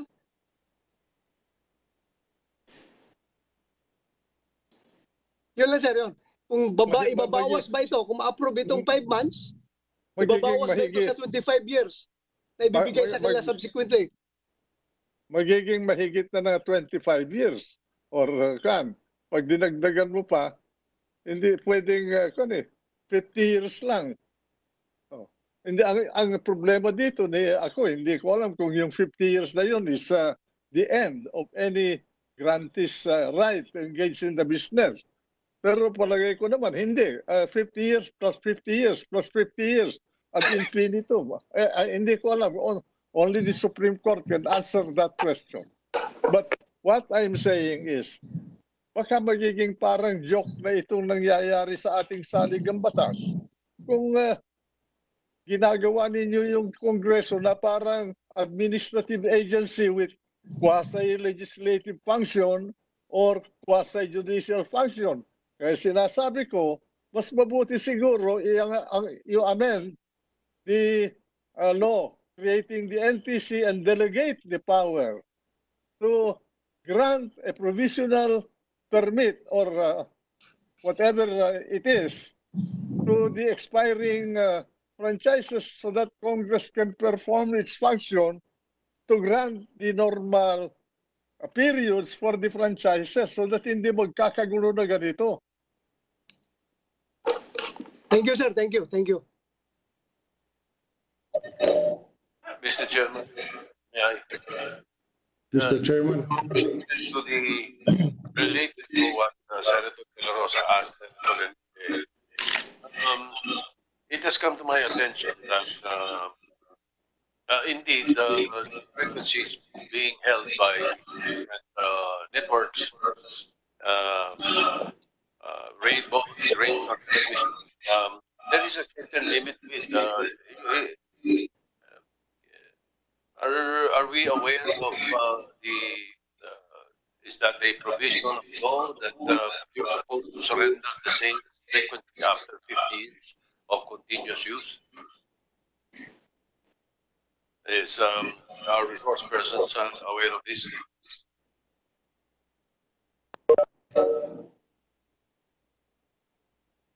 That question is directed to ABS. Mr. Katigbak.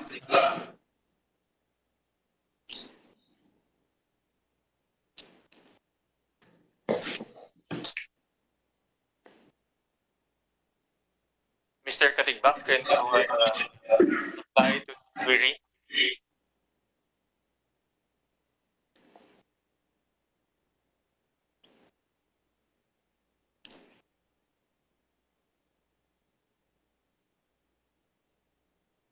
Frequency after a certain number of years of use. Is that correct, Mr. Chair? Mr. Katigbak, it's repeated from the start. Hindi ho namin kayo marinig. Pakiulat po from the beginning. Yeah. I'm sorry, Mr. Chair, the line is not so clear.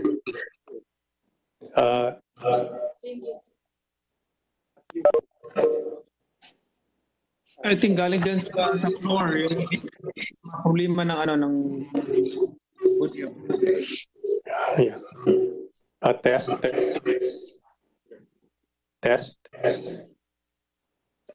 Mr. Chair, can you hear us now?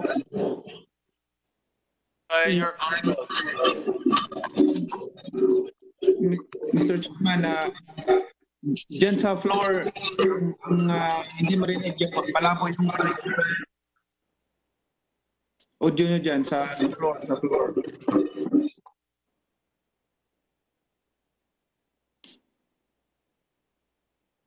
There is some kind of floor.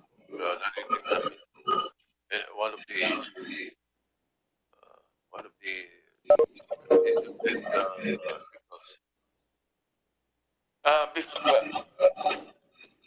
let me recognize Lon first and then go back to Mr. Katigbak.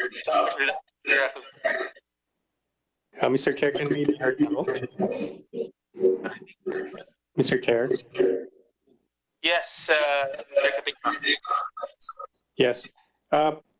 We couldn't hear the question of the Senate President. So is it okay if we request the Senate President to repeat his question, please, Mr. Chair? All right. I don't know how held the frequencies, no? And I understand that there is a certain limit to the number of years a frequency should be held by any network or radio station. If that is correct and that is true, is it correct to say that you are supposed to surrender the same frequency after 50 years of continuous use? Is that a rule of the NTC or a law? Mr. Chair, Your Honor, we are not aware of any such rule in the NTC or any such law in existence. Thank you. Senator Drilon is recognized. Senator Frank. Yes, just 2 points in response to the query of my colleague, Senator De La Rosa. Assuming that the agreed to that the franchise is a new franchise is only for 5 months. When we come again in October, presumably to act again on a regular 25-year franchise, the 5 months can be added to the 25 years. It can be deducted. That is all up to us because our powers are plenary and we're only limited by the 50-year limitation on the Constitution. We can do anything, include whether or not we include or exclude the 5 months that we are now considering. Second point, with all due respect, I cannot concur with the view of former Senate President, Senator Drilon, to delegate the power to issue franchises to the National Telecommunications Commission. We are aware that in our statute books are examples of when Congress delegating the power to issue franchises to administrative bodies. That is a matter of policy on the part of Congress, and insofar as this is concerned, we take the position that that it is not consistent with public policy to delegate this power to an administrative agency. It involves a constitutional exercise of a constitutional right, the freedom of speech.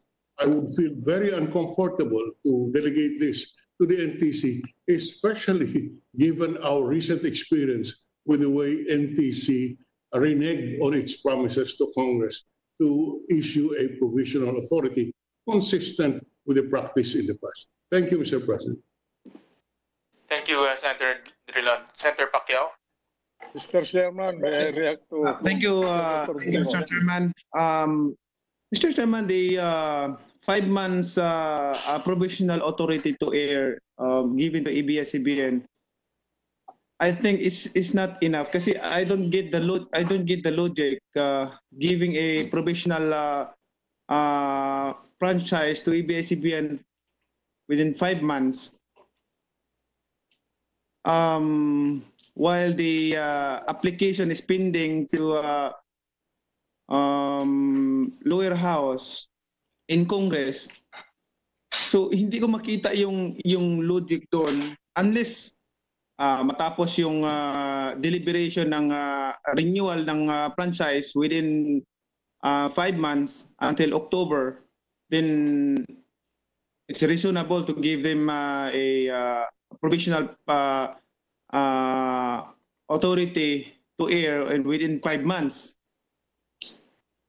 Sa akin lang, magiging doble yung trabaho natin if the process in lower house for a renewal is not yet done until October 31. Hindi matatapos. Mag-renew ulit tayo, mag-approve ulit tayo ng provisional authority to air dahil hindi pa natapos yung... so magiging doble yung trabaho natin na unless na kung pwede naman natin bigyan sila hanggang sa matapos itong Congress na ito, itong the whole 18th Congress, hanggang matapos yung unless the Congress will turn down the renewal of the franchise.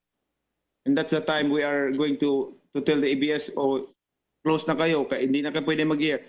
Pero hanggat dinideliberate sa lower house, dinig yung renewal ng franchise, then bakit natin limitahan yung ano? Tayo rin nagpapahirap sa trabaho natin eh. Magpapahirap sa trabaho natin na what if hindi matapos ng October, na hindi pa natapos yung deliberation sa lower house, then magre-renew ulit tayo, another work na naman. So for me, I think Mr.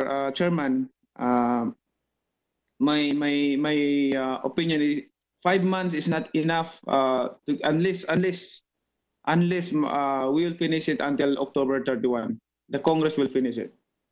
Thank you, Mr. Chair.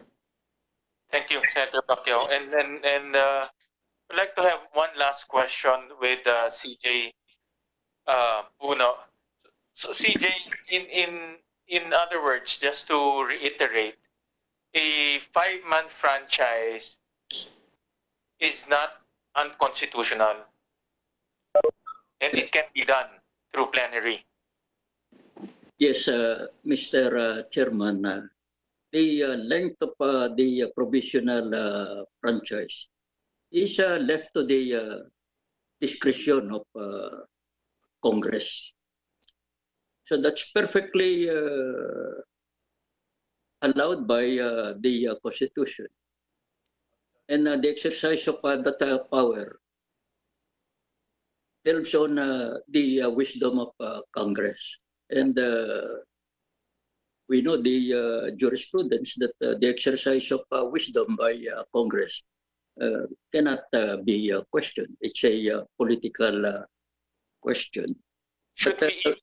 Yes, Mr. Chairman. So should we even call it a provisional franchise or just plain franchise in the body of the law? Yeah, precisely, Mr. Chairman, if you will allow me to make quick comments on the form, the substance of Senate Bill number 1521. I take it that this is provisional in character. And as Senator Lacson said, this does not settle the constitutional issues that may be raised when Congress tackles the task of deciding whether to renew or not to renew the franchise of ABS-CBN. In other words, this is just an interim measure, a provisional authority whose purpose, whose objective is to preserve the status quo. Now, proceeding from that premise, I'm reading this Senate Bill number 1521. I find it quite strange, Mr. Chairman, that this bill purports to amend Section 1 of Republic Act number 7966. This is quite strange to me because we are amending a section of Republic Act 7966, which is already a dead law. 7966 is passé. It's no longer in existence. So I feel it quite inappropriate to amend a provision of a dead law. Perhaps this Senate bill should stand as a bill, as a law in itself. And I note that the title of the bill does not state that it's amending Section 1 of Republic Act 7966. Perhaps that should be expressed in the title if that is really the decision of the Senate. And then number two, Mr. Chairman, as worded, the provisional franchise given is to construct. To me, this does not merely preserve the status quo.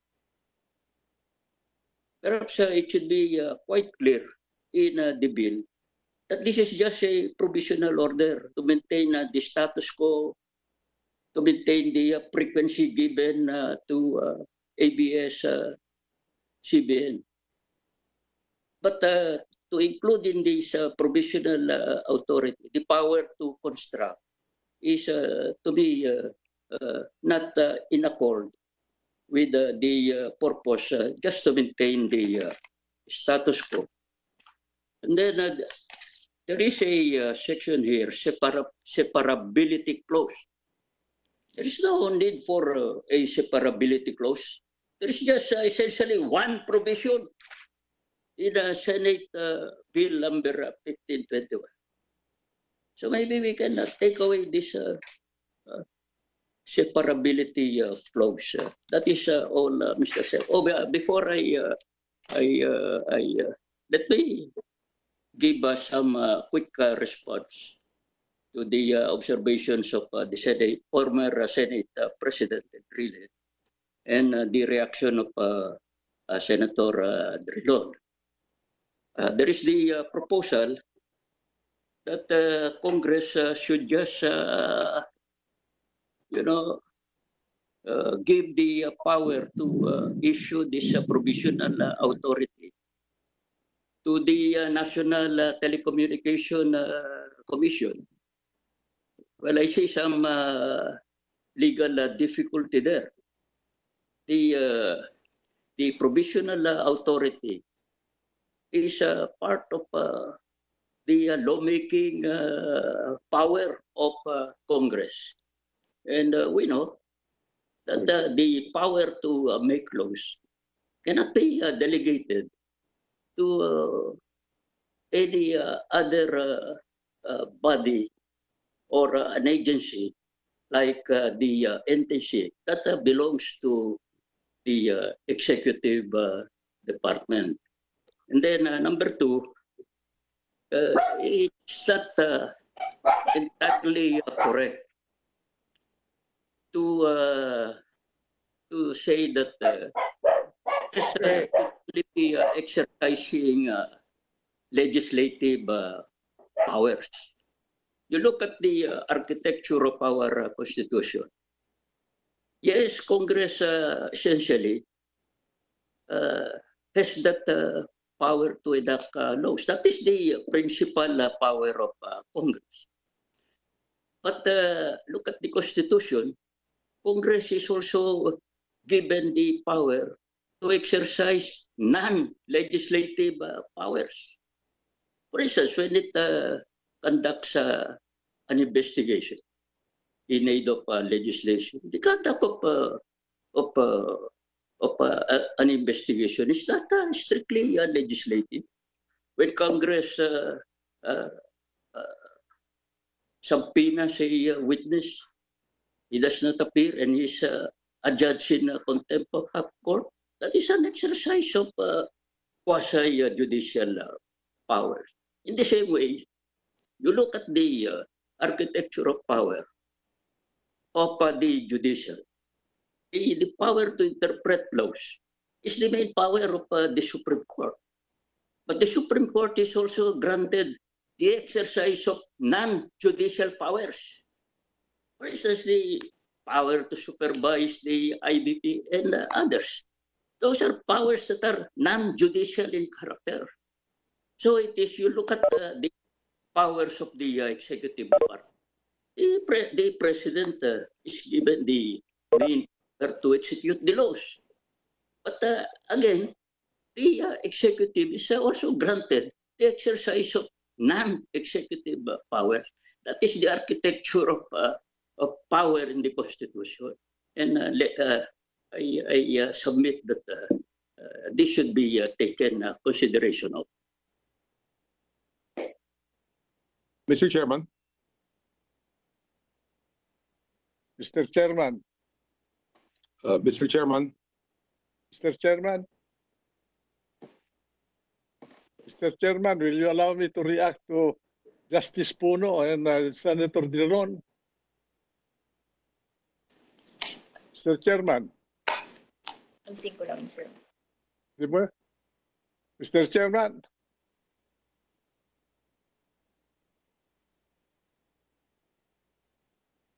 Mr. Chairman. Gentlemen, I believe this is Senator Zubiri. I believe that the Mr. Chairman.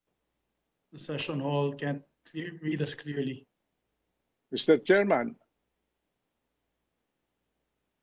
Mr. Chairman. I think they lost it. Mr. Chairman. Naka-off yung audio ni ng floor. Naka-off yung audio nila.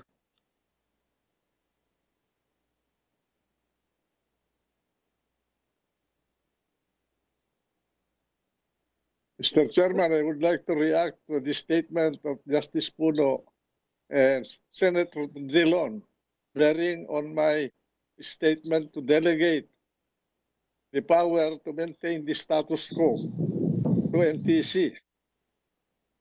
Yes, sir. Go ahead, Senator Enrile. Now, I did not suggest, and I know that I cannot suggest that legislative power must be delegated to the NTC. What I was saying is to delegate the power to extend the operation of ABS and CBN in order to maintain the status quo, and so that Congress will have the time to deliberate on the pending bill to extend the franchise or not to extend the franchise.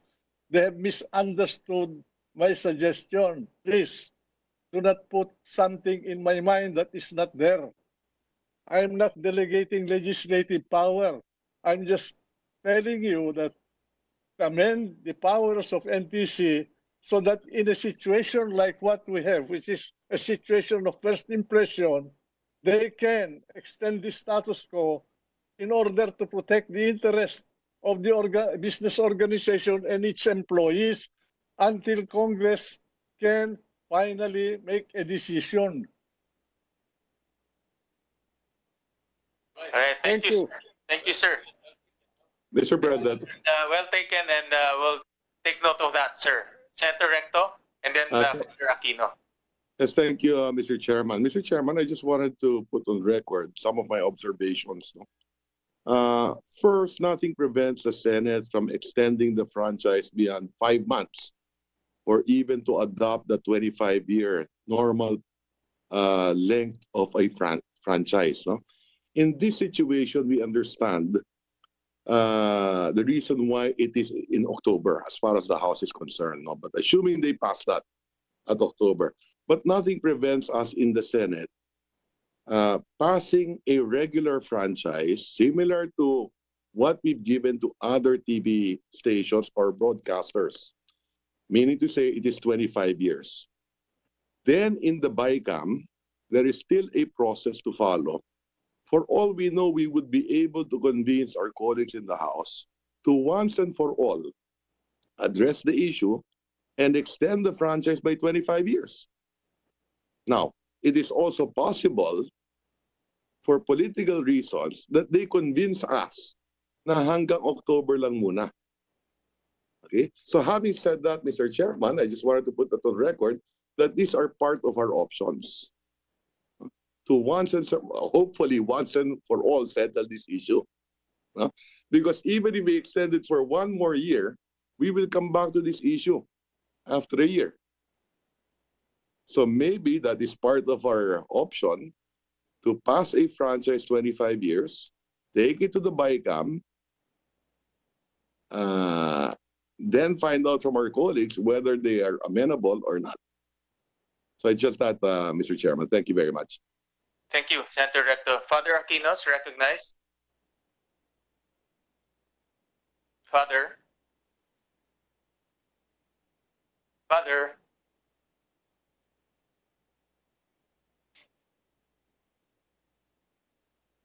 Father, nakamute po kayo. My control, yan.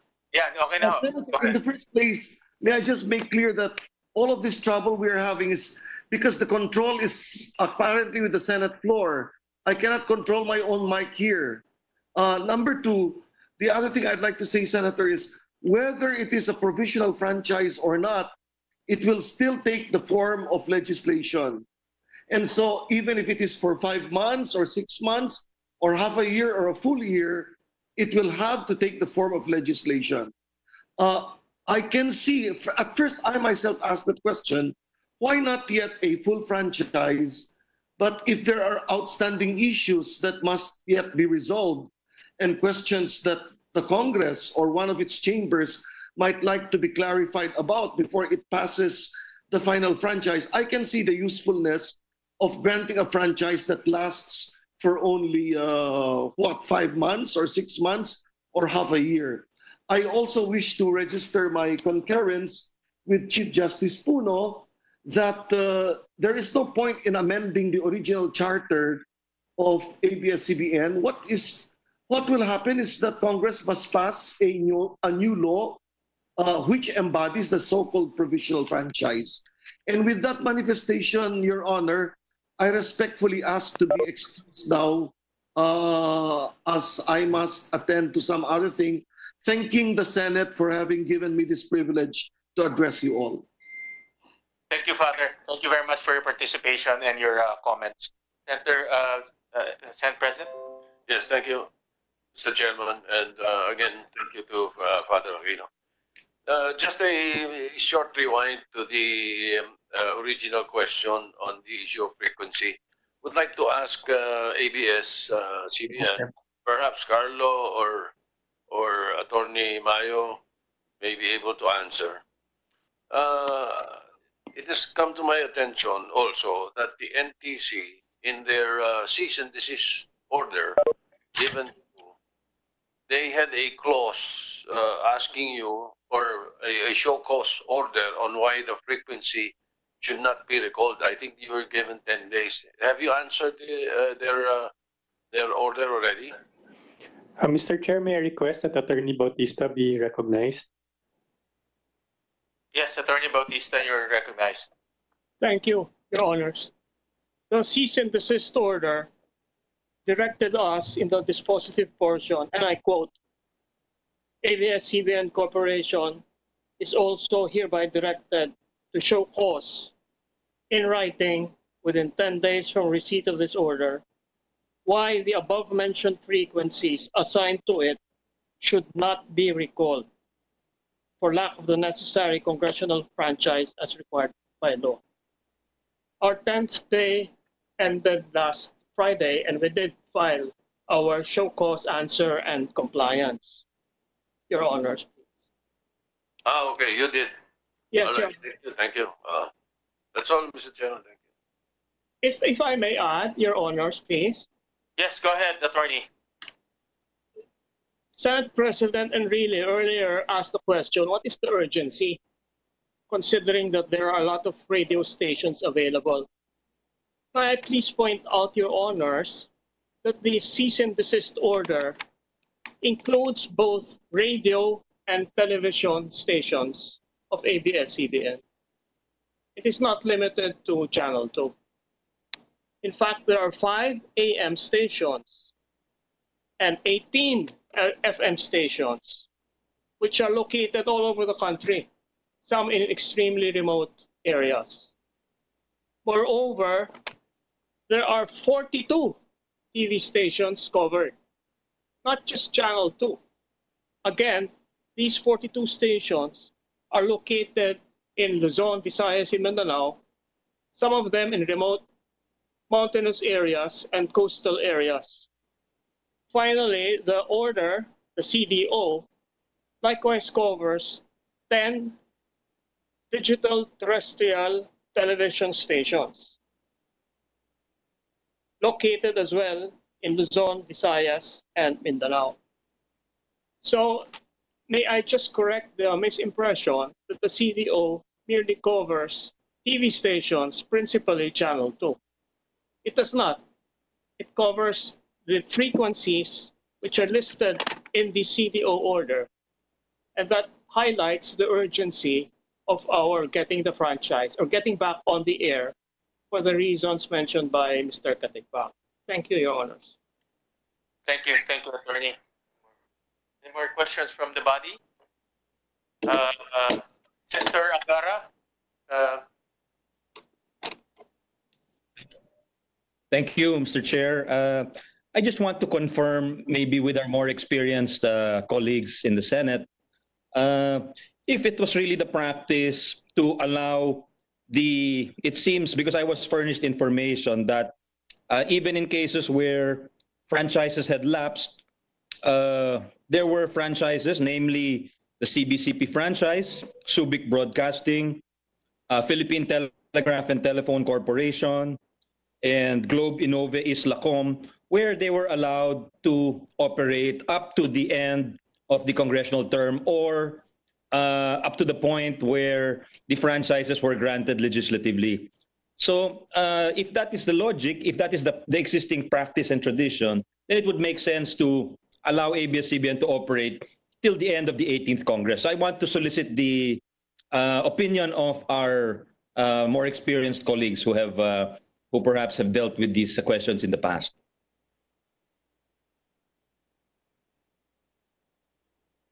Senator Angara, unfortunately, NTC did not participate in today's hearing for the reason of sub judice, and because they are in the midst of hearing a case in the Supreme Court, they excused themselves from attending. That question can be better answered by the NTC. Senator Dillon? Yes, in response to Senator Angara, our records in the Senate will show that in those instances cited by Senator Angara, while the debate was ongoing on the grant of the franchises, the NTC did not issue a cease and desist order. And therefore, with the non-issuance of the cease and with no action from the NTC, in effect, it was taken as an agreement by the NTC or an order from the NTC that they can continue to broadcast. In our recent debates, Senator Angara, Senator Poe, as chair of the Committee on Public Services, cited that precedent, at least in Congress, that is the practice. Again, the practice is the NTC did not allow or did not issue any cease and desist order. That is why among the points raised against the cease and desist order issued by the NTC is the unequal protection of the law, uneven application of the law, because they did not issue a similar cease and desist order in at least 5 instances when the franchises of these different telecommunication companies were pending or expired while the renewal was pending and being debated in the Senate. And the practice was that it should remain in effect until the end of the term of the Congress. In fact, Mr. President, we have filed a bill which will, in effect, put into law this practice by amending the administrative code and allowing the telecommunication companies and the franchise holder in general to continue operating while their application for renewal is being debated in Congress, because it is not the fault of the franchise holder that Congress did not act on the application.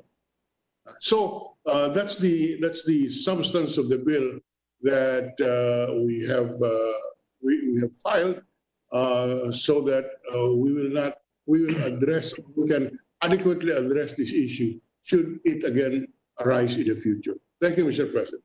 Mr. Chair, Mr. Chair, may I respond to the response? Senator Lacson and then Senator Angara. In short, Mr. Chairman, what the way I understood Senator Drilon is that it is not up to Congress to extend the franchise that has already expired, but it is up to the executive branch, the NTC in this particular issue, because they are the implementer or the enforcer of the laws that we have passed. So yung precedents na sinight ni Senator Angara, wala po sa kamay ng Kongreso yun. It's due to the non-action, I suppose, non-action of the NTC to confiscate or to not to issue the frequency, or to continue issuing the frequency, Mr. Chairman. Senator Angara. Thank you, Mr. Chair. I cited those precedents precisely because the NTC in the past seemed to respect the power of Congress to grant the franchise. And while Congress was debating whether to extend the franchises, it did not step in. And this seems to be the exception to the rule. That's why, and this was confirmed by Senator Frank Drilon, and I thank him for his answer. And on to another point, Mr. Chair, is I remember at the February 24 or 25 hearing, when it was still Senator Poe chairing the Public Services Committee before relinquishing to Senator Win, Secretary of Justice Guevara came to us and said there is a gap in the law. Precisely where we are right now is when a franchise expires and while Congress is renewing its franchise, there is a gap in the law. And perhaps I would encourage the committee to tackle the bill of Senator Drilon because mismo na yung Secretary of Justice nang sabi may kakulangan po sa batas. And siguro to avoid situations like this where so many livelihoods and jobs are affected, especially in a period like this, we could not have a repeat of this situation, Mr. Chair. That's all. Thank you. Thank you, Senator Angara. And I did my own research over the weekend, and in fact, those TV stations and radio stations that that did not have a franchise or the franchise expired, but they were waiting for their franchise to be renewed by Congress, they were never issued a provisional authority. In fact, that provisional authority is non-existent. What happened is NTC just let them operate dahil wala akong nagre-reklamo. So in other words, nagpikit mata na lang. But in this case, because of the complaints of the OSG, I think NTC deemed it necessary to issue that cease and desist order. So that is the difference, Senator Ibarra. Mr. Chair? Senator Bato is recognized. Mr. Chair? And then Senator Nancy. Senator Bato was raising his hands earlier, and then Senator Nancy, and then Senator Pico. Thank you. Senator Bato?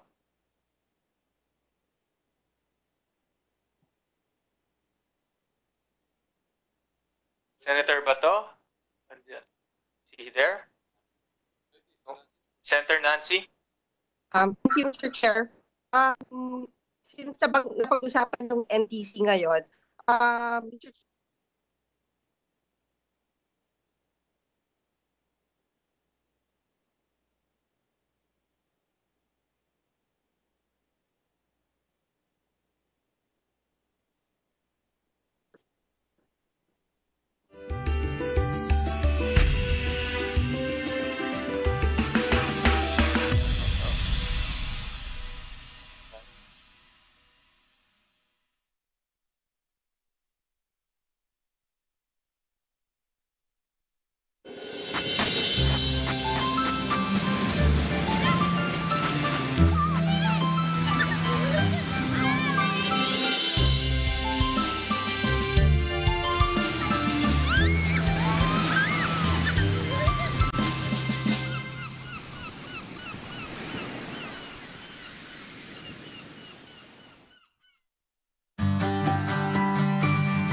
Subscribe to SMNI News Channel and turn on notification button for more news updates.